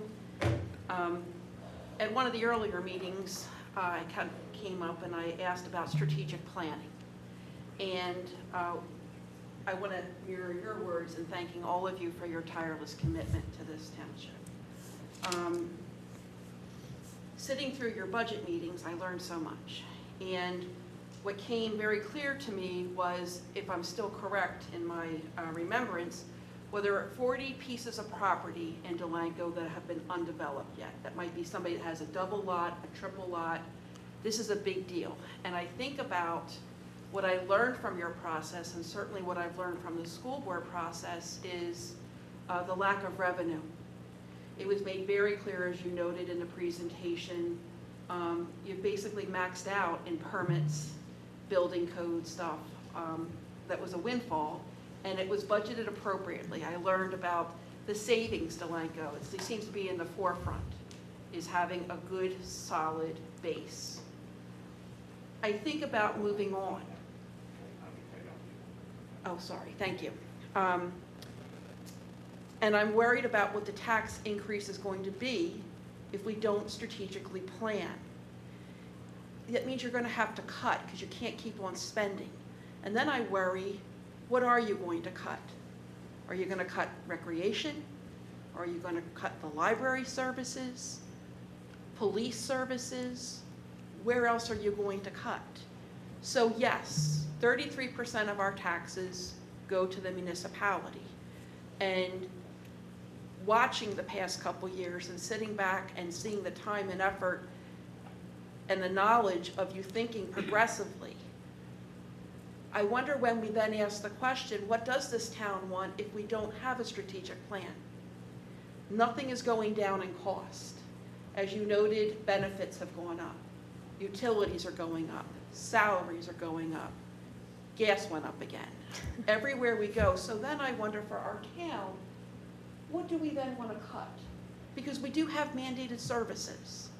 And I've never seen anything like this before. I've been a resident for 26 years here. I love this town. It's very special to me. But as Mr. Templeton said, about 2 steps down the road, progressive thinking and strategic planning has to be part of your roles and responsibilities. Mm-hmm. So I look at this, I'm not so sure if I'm correct here or not. I'm no expert with land use, even trying to attend the meetings and better understand. If I understand correctly, you can have a different kind of control if you change the zoning. You can work with somebody and keep as much and limit things. But I can do the math. And if I take the average of 190 and I look at that tax assessment for the township, and even if you built 25 homes, it's a heck of a lot more than $7,300 in tax revenue. I very much appreciated the respect, and I thank you again publicly for your dedication to our school board and the school district with the no impact, because as you said, sir, we're in trouble.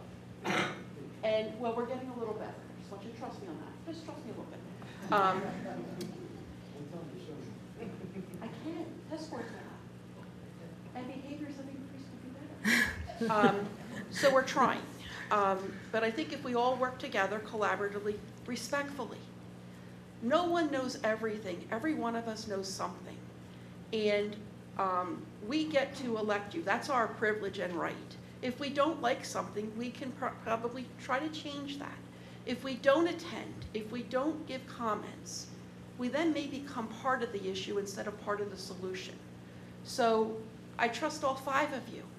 I'm very thankful for your time. You're just tireless in your dedication. And I look forward to this moving forward because I'm very worried about what's going to be next as far as the budgets go. And that's for every entity within this township. So thank you very much for your time. Thank you. That was very well said, and thank you again for your dedication to the schools. I know it's a lot to try to work on them on a daily basis as a volunteer. There's a lot thrown at you, and sometimes you're not always on the good side of parents' frustrations, and you get blamed for everything. So thank you again, Joanne. Anyone else wishing to speak? Oh, Mr. Jass popped up real quick, and then we'll go to you after and you after. Steve Jass, 4 McKay Way. I know how you guys got here.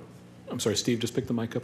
I know how you guys got into the position. Yeah, you you're know in how I now. got here? You said it'd be 2 meetings a month. That's how I got here. The town didn't want any more big boxes, remember? That was the whole thing. Everybody didn't want any more big boxes. So you went and the land use board, and we decided to take all the big properties in town that could be turned into big boxes and box them out so they couldn't be. And of course, there was one person who didn't agree. So that ended up in court. Now, the people that want to build this truck thing came to the joint land use board for approval. And I won't say who, but I was told this has to pass, because if it does, it's going to go back to court. And I listened to the presentation that was made. He listened to the presentation that was made because he was there too when the land use board, another member sitting in the audience. And there were only two people, after listening to what they were going to do, and the trees that they were going to cut down and they weren't going to cut down, and the retention ponds that had something on the bottom that was going to keep the oil from going in, but then it had to be picked up and it had to be cleaned. There were two people that couldn't vote for it, Carl Chorotsky and myself. So it passed. If we didn't have that hanging over our head with the court settlement, I doubt it would have passed. So you guys came up with a plan to buy it. If that thing gets built, it's going to be terrible. And everybody is worrying about what you can do with the property and what you can build on it. Can you build high-rise? Can you build senior? Well, one of the things that you might consider, or not you might consider, but there's a building adjacent to it that's like an office building. It's sitting empty. Kate, you remember who was leasing it? Francis Cyrus. Yes, for a very long time, and then they moved out on Route 38. They changed their office. Right. Now, I've been in that building, in that office building. Now, there's something here in town that we're missing. We have no pre-K. No pre-K. We closed Walnut, something else that a few of us voted against, but it got closed. So we have pre-K problems, no pre-K. Now, I don't know if it can be used. Maybe that building can be used. Maybe that building can be renovated. Maybe that building could be rented to the school. There's things that can be done with that property that aren't going to go to waste. Thank you. Thank you. Do you want to go next? Hi, Michelle Sievert, 1506 2nd Street. Quick thing with Mike, you know, global warming is real, and I can attest to it, and you can attest to it, because you've been at my house when we flooded. I'm not sure it's totally the Delaware. It could be the culvert next to us. It's unregulated, and it's now mosquitoes and an invasive species of plant that lives there. But our yard is flooding. I mean, Todd and I are now forced to running around to our neighbors trying to find our fish when they flood out of our pond. So flooding is really a problem here, and I think it's something that you're going to address in the future, and it's only going to get worse. My other thing is, when I asked last week about the bond issue, and you guys said you didn't know, now when you present that you did know, is there an OPRA that I can file to find out what the cost of the bond was, what you had presented it as, and what the cost was going to be? I didn't present it in any way. I Well, said you just what. said you had it before the bond expired. You had the terms and you had the conditions. So can we? Definitely didn't say that. I just didn't say said it. it I said earlier. interest rates on bonds that are selling on the market are 3.5% to 4%. But I mean, is there a spreadsheet that's going to tell me what this bond is going to cost us? If in fact it had gone through, just so I can look at it in the future? Mr. Raymond, could you explain the bond again? So again, no, we won't know until it's approved, and then we get to sell the bond and what the bond rates are at that time. I understand that. So there was no testimony as to what the bond rates were or what it's going to cost at this point. I understand that, but didn't you include that in your planning before it was null and void? Because didn't you have a plan of what the bond was going to cost in the terms? No, because it didn't go out to bid. You never figured in the budget for next year how much our taxes would go up based on what you had for figures then? No, because we can't do that without the bond actually being approved. Okay, thank you. Anyone else? Was there someone over here? Chuck?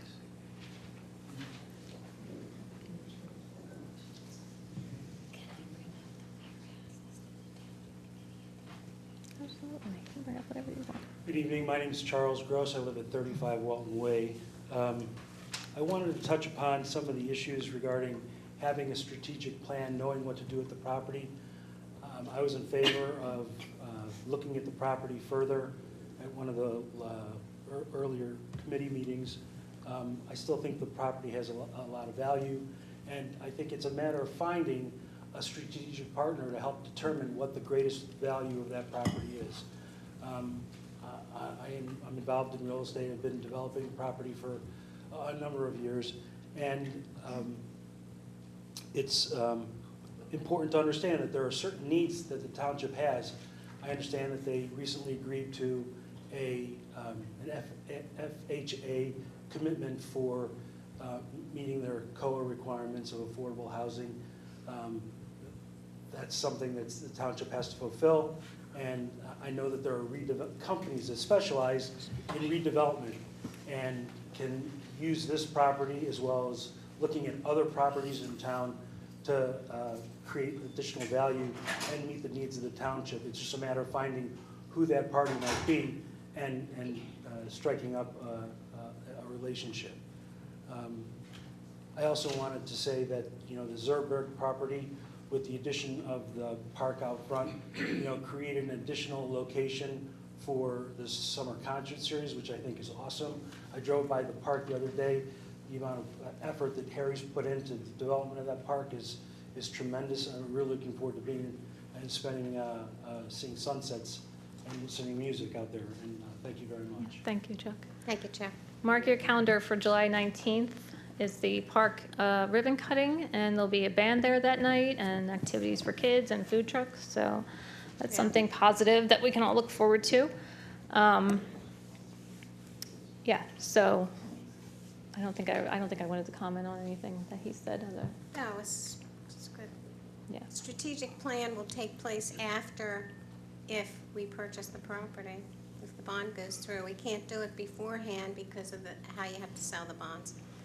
I did have a comment about warehousing. Everybody dislikes trucks and warehousing, and we have two warehouses here, one behind us and one next to us. And the owners of that property were Bob Miller and Weitzel. And actually, they donated this land to the township for us to build our municipal building. They also came to us and asked us if we would want to purchase these properties behind us and next to us. Joan Hinkle and I met with Bob Miller and Tom Weitzel. And the Township Committee at that time did not want to purchase the property. So we could have had those properties and put them to maybe a better use for the Township of Delanco. And that was even before we started our Field of Dreams, which would have been nice to have it closer here, but the Field of Dreams was a land swap with the county. But I just wanted you to know that we've always been thinking about what better use can some property be, and I would like to think that we could have made a better use of these two properties had the township agreed to purchase them. It probably wouldn't have cost $3.5 million at that time. It was several years ago. But I just wanted to point that out, so that there are times when we have opportunities and we don't always get them because the Township Committee has to vote for it, and if they don't agree, it doesn't happen. So I just wanted to add that to you, that those warehouses may not have been able to be there if we would have had one more vote to put something else there. Thank you. And I think it's important to also note, there was a comment made online that the township would spend millions more to develop the property. We've never indicated such of an intention, and we would not be spending any money to develop the property. If indeed it is the goal of the committee down the road to develop the property and sell it, that developer would then incur those costs to develop the property, not the township. So, anyone else wishing to speak? Christine Holland, 319 Delaware Avenue. I Could didn't you intend. speak up, Christine? We can. Sure. I didn't intend to speak, so I don't have anything prepared. But I wanted to circle back to the discussion following Liz Mattison's comments. I don't think that there's anyone in this room or watching online that wants more traffic in town, more trees cut down, more development. And the way that discussion went, it sounded like we were actually going to preserve the property, not officially as open space. I just want to be clear that that isn't the intent, that if we purchase this, it will be with the intent to sell it to someone who is going to want to do something to make money with that property. Sorry. And rather than being a truck repair facility with parked tractor trailers, albeit 125 or whatever the number was, we're going to have real humans, real car traffic in our town. Those tractor trailers being delivered or those trucks moving into that facility, they don't have a reason to be coming into town the way that human traffic will when they're wanting to hit 7-Eleven or Dunkin' and all that. So I didn't want a misconception to be out there that the town buying it now saves those trees and saves this from paving and potential flooding and potential traffic. All that stuff is going to come with it. It's just going to be in a different form and different intent. And anyway, that's my feeling and just what I wanted to put out there. Thank you. So again, the intent is to purchase a property for general municipal use.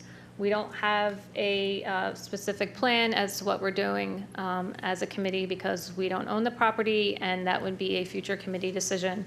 And we have to purchase the property with the general municipal purpose because of the taxable bond issue. So anything is on the table in my mind still. What's what the future is. There's no concrete plan. And I think if we did sell it to a developer, we would be able to, at that point, say exactly what it's used for, what trees remain. You have control, Not just yes. clear-cut it like Criterion is proposing to do. We have total control over the use, the development, everything about it. We don't have that now. So right now, it's classified as an area in need of rehabilitation. If the township committee at that time wanted to zone it as an area of need of redevelopment, you literally work one-on-one with a developer as to what goes there. You make the approvals, you go over the plans with them, you sit at the table and say, you want to do this? No, we want a 30-foot buffer. You want to do this? No, we want this. And you sit there and you have control as a board, which is not something you do have on a normal regular development agreement with just somebody that wants to come in and put a development. They work directly with their engineers, and then they present it to the Joint Land Use Board. It's a very unique opportunity for the township to work directly with a redevelopment agreement, to work with a developer directly as the control. So when we say we have the unique opportunity to control its destiny, we literally do. And personally, speaking for myself only, and I'm sure the other committee members would agree, if and when we get to that point, we're not doing any of that without having town hall meetings such as this to hear what the residents would like to see on that property. Right. Right. Chris? I just want to highlight again then that in the presentation, when we're talking about the appraised value of it being $5.3 million, when you have someone sitting in front of you ready to make an offer to develop it for affordable housing or whatever comes down the pike, they're not going to pay $5.3 million to be restricted like that. That is the pie in the sky number, and I know we're projecting who knows how far into the future that someone would come to us interested in this property. But I wouldn't pay, if I were looking to buy a house and it was $100,000, but they said, but you can't do this, well, then that's not worth $100,000. So We're not saying we're going to restrict them. We would say we Well, would you work did. with them You said that directly. you would be controlling what trees you were going to work one-on-one with the If that's what they developer. want to do, we would work with them directly on what they want to do. Yeah, I'm saying if I'm- that's what their proposal was and they wanted to buy it for that reason, we would work with them directly. If they want to buy it for another reason that is zoned for that, then we would work with them directly for that. We're not restricting it to just, development. We're not restricting it to this. We're buying it for general municipal purposes, and we get to work with whoever. If down the road we decide to sell it, we would work with them directly. Again, no decisions have been made. But Absolutely ultimately, understand. as the owner of the property, we would control its future use. Understood. I just want to put out that the $5.3 million is a great thing if we can get it. Sure. But That's what the commercial appraiser gave us the number. When you have a house appraised, that's what it's appraised at. That's usually what you're buying it for. It comes in pretty close. I just want the town people to understand that it's an awesome number. It's a really unlikely number once you start looking at what we would be asking of a developer. So, and rightly so, because we love trees and not having flooded basements, so. Right. And just to play devil's advocate, let's say Christine's correct, and a developer is not willing to pay the 5.3, and they're willing to pay a fraction of that, $4 million, 3.5. We're buying it for 3.5. We're not going to sell it for less than what we purchased it for. When we set out to do this deal, we were happy with it, the $4 million mark. Because at that point, we're still, we're buying it for 3.5. It's appraised at, the verbal appraisal was $4 million. We're not doing this to make money. We're doing this so we can control its use and future destiny. We're not in the real estate business to sit here and make money. We were thrilled when it came in at 5.3. That was a bonus. But we were okay with it being at $4 million because at least we were going to know that our investment was going to be returned if we did sell it for the 3.5 million. So, and by the way, if the township does decide to sell to a developer and makes money on it, where does that money go? It goes back into the surplus, and then the benefits of that are then extended to the community in their taxes by surplus. You take from your surplus, the tax rate doesn't go up. Doesn't go into our pockets. Okay, anyone else? Good evening. Good evening. Jim. Joe Robinson, 37 Pennington Court. This property adjoins our property. Back right up to it. The impact of this project would be detrimental to our home, to the value. We talk about value. Would be detrimental to the value of our home and many homes along Pennington and in Newton's Point. Now, what was said was about, okay, right now the property owner pays $23,000 in taxes. About $7,000 of that comes to the town. What isn't said, if this project goes forward, is the impact to the adjoining property owners, for which, if this goes through, we'll be filing tax appeals to lower the assessment on their properties, which would be detrimental to this town.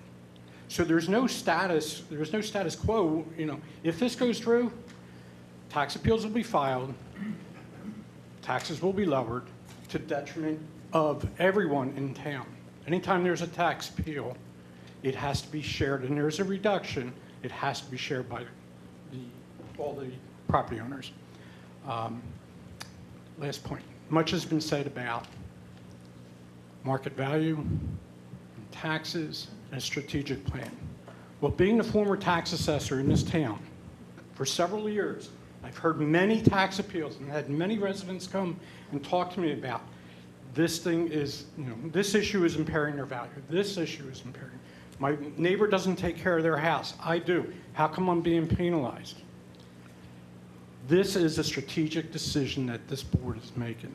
I applaud it. I approve, or I am in favor of the referendum, and I ask everyone else to consider in town to approve this, because what the town is doing with this $3.6 million, you're buying an asset.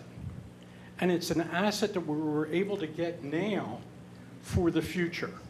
It's our children's future, our own future, and we don't know what the future holds for us. But the township has this opportunity at this point in time to make this decision, and I think it's the right decision, and I appreciate your support of it. Thank you. Thank you. Thank you, Jim. I just wanted to point out a recent commercial sale in town you may not be aware of, where Wallace Paving was, at 2407 Burlington Avenue, right by the railroad tracks there. It's about 9.5 acres in a flood zone. It just sold for $3.4 million in March, and a auto body shop will be going there. So I just wanted to point that out to let everybody know. Anyone else before I close this session? We couldn't conclude it without hearing from you, Ray. Conclude it without me. Ray Weber, 22 Ships. I've been coming to these meetings for the last 3 years, every meeting. I missed 4 over 3 years. That's because I was away on vacation. I got to take care of the wife. Much information has been put on the internet that is not true or not totally true or completely false. Some of this has been generated by those not even who live in Delanco Township. They don't even live in the county. So how can they be putting something out there? The township, a lot of the people in the town have no idea the truck traffic that occurs along Coopertown Creek and Beverly Bridgeboro roads, unless you live on this side, around here. Trucks use those roads 24/7. Does the town want to be known as a tractor trailer capital, warehouse capital of the state, or a tree capital? This is what's going to happen if not purchased. The township has over 500 trailers in various lots along Creek Road. That does not include the tractors that hook up to these trailers.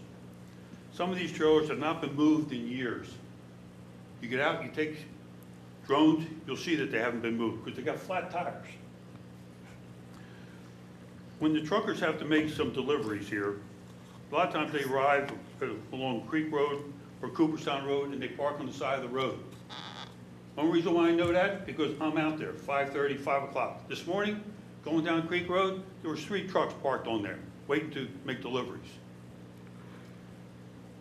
If you have your windows open at night, which I'm a light sleeper, I like the fresh air too, but these truckers, they use their engines to slow themselves down, or backing up, you hear the beep, beep, beep, beep, because it's required. If you utilize Creek Road to get out to Route 130, you see all the trucks parked. The DMV over here, they do tractor trailer testing there 5 days a week. You'll see trying to pull up behind them or waiting for them to make the turns, even on Creek Road or whatever. Then on top of that, you get the Carvana, the FedEx, and other trucks. The owner states that the owner of this property states that the trucks will be coming and going during normal working hours, with an occasional after-hour delivery. That came from them when they were here making the presentation. But this same truck owner has a truck repair place on Hartford and Bridgeboro roads, and have trucks coming all hours of the day and night. Have taken the trailer lot next to it, and are using that for part of the repair location also. I've had people take drone pictures of it. Residents in the area are not happy about it, plus the environmental problems that are occurring in that area. If you take the jug handle at Route 130 Beverly Bridgeboro Road, even though the state has increased up the time on the extended light,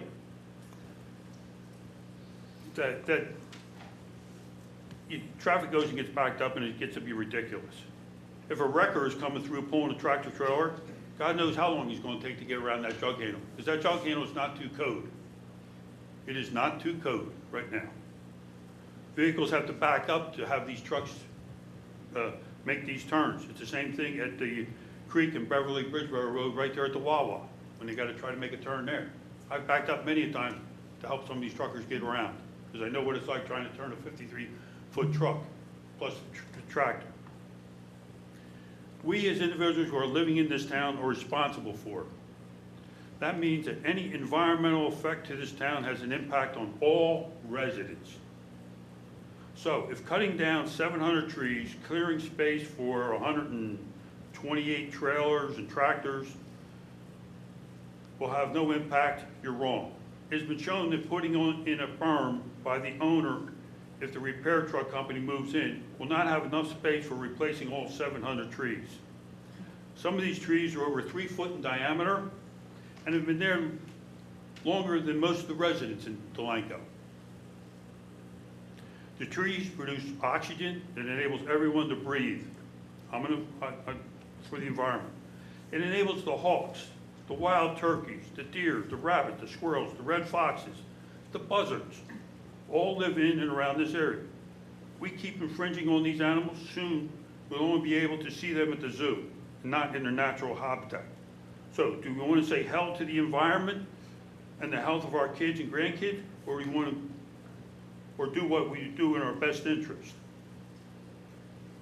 If the township does not purchase this property, the ramifications cannot be calculated. One thing is Mount Laurel Fair Housing, they could come in and say, township's got to put in more houses, more fair housing. We don't have the property, we don't have the land. Just got 30 seconds left. I know. Okay. Property, as some say, only affects about 10 homes in Newton's Landing.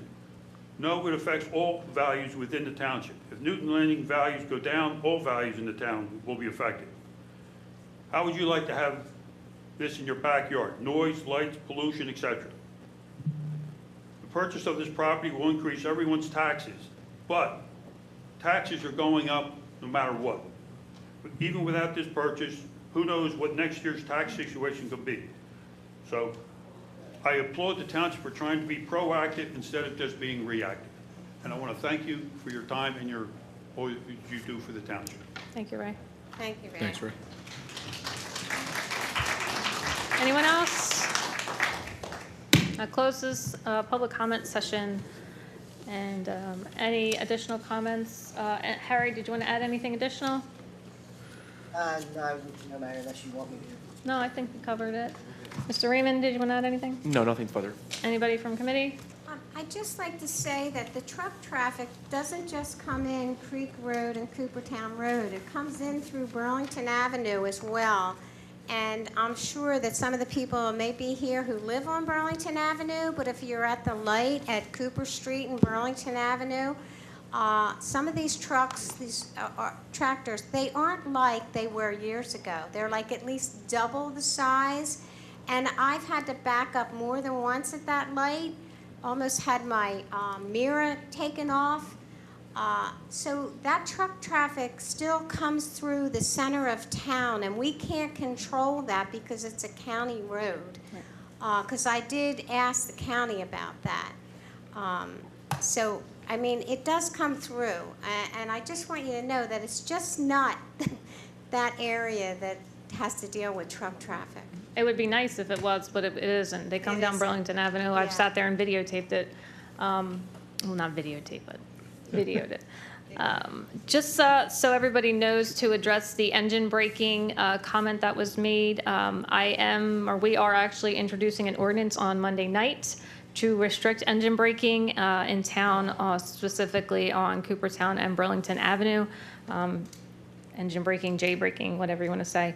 In order for us to put the signs up, we have to have the ordinance, so that will be introduced on Monday night. Breaking news, just so everybody knows. Sir? Yeah, with the trucking firms here. Can you come up to the microphone? We only do like one person, but go ahead real quick at The the. trucking firms out here and the one by Wawa and all that trucking issue's not going to stop, whether this happens or not. We can't Right. hear you. I can't hear you. Is the mic on? Yep. Okay. With the trucking firm here and there, and one over there, and one by up by Wawa behind it, that trucking issue's not going to stop, whether No. this happens or not. 100%, but it doesn't mean we don't want worse. additional trucks. It's just going to get worse. Yeah, it's just going to get worse. Okay, I think that concludes our session. We'll have another one next month to continue to get the message out there and educate the public. And thank you all for coming, and have a great evening. Motion to adjourn. So moved. All in favor, aye. Aye. You're cold. I'm shaking. I'm shaking. Yeah. We are live. Hold on.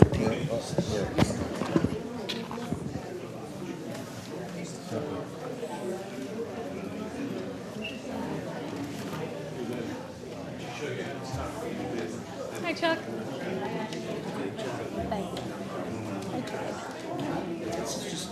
Yeah, there's some beautiful ones out there, I know. Yeah, I just can't talk about it. Yeah.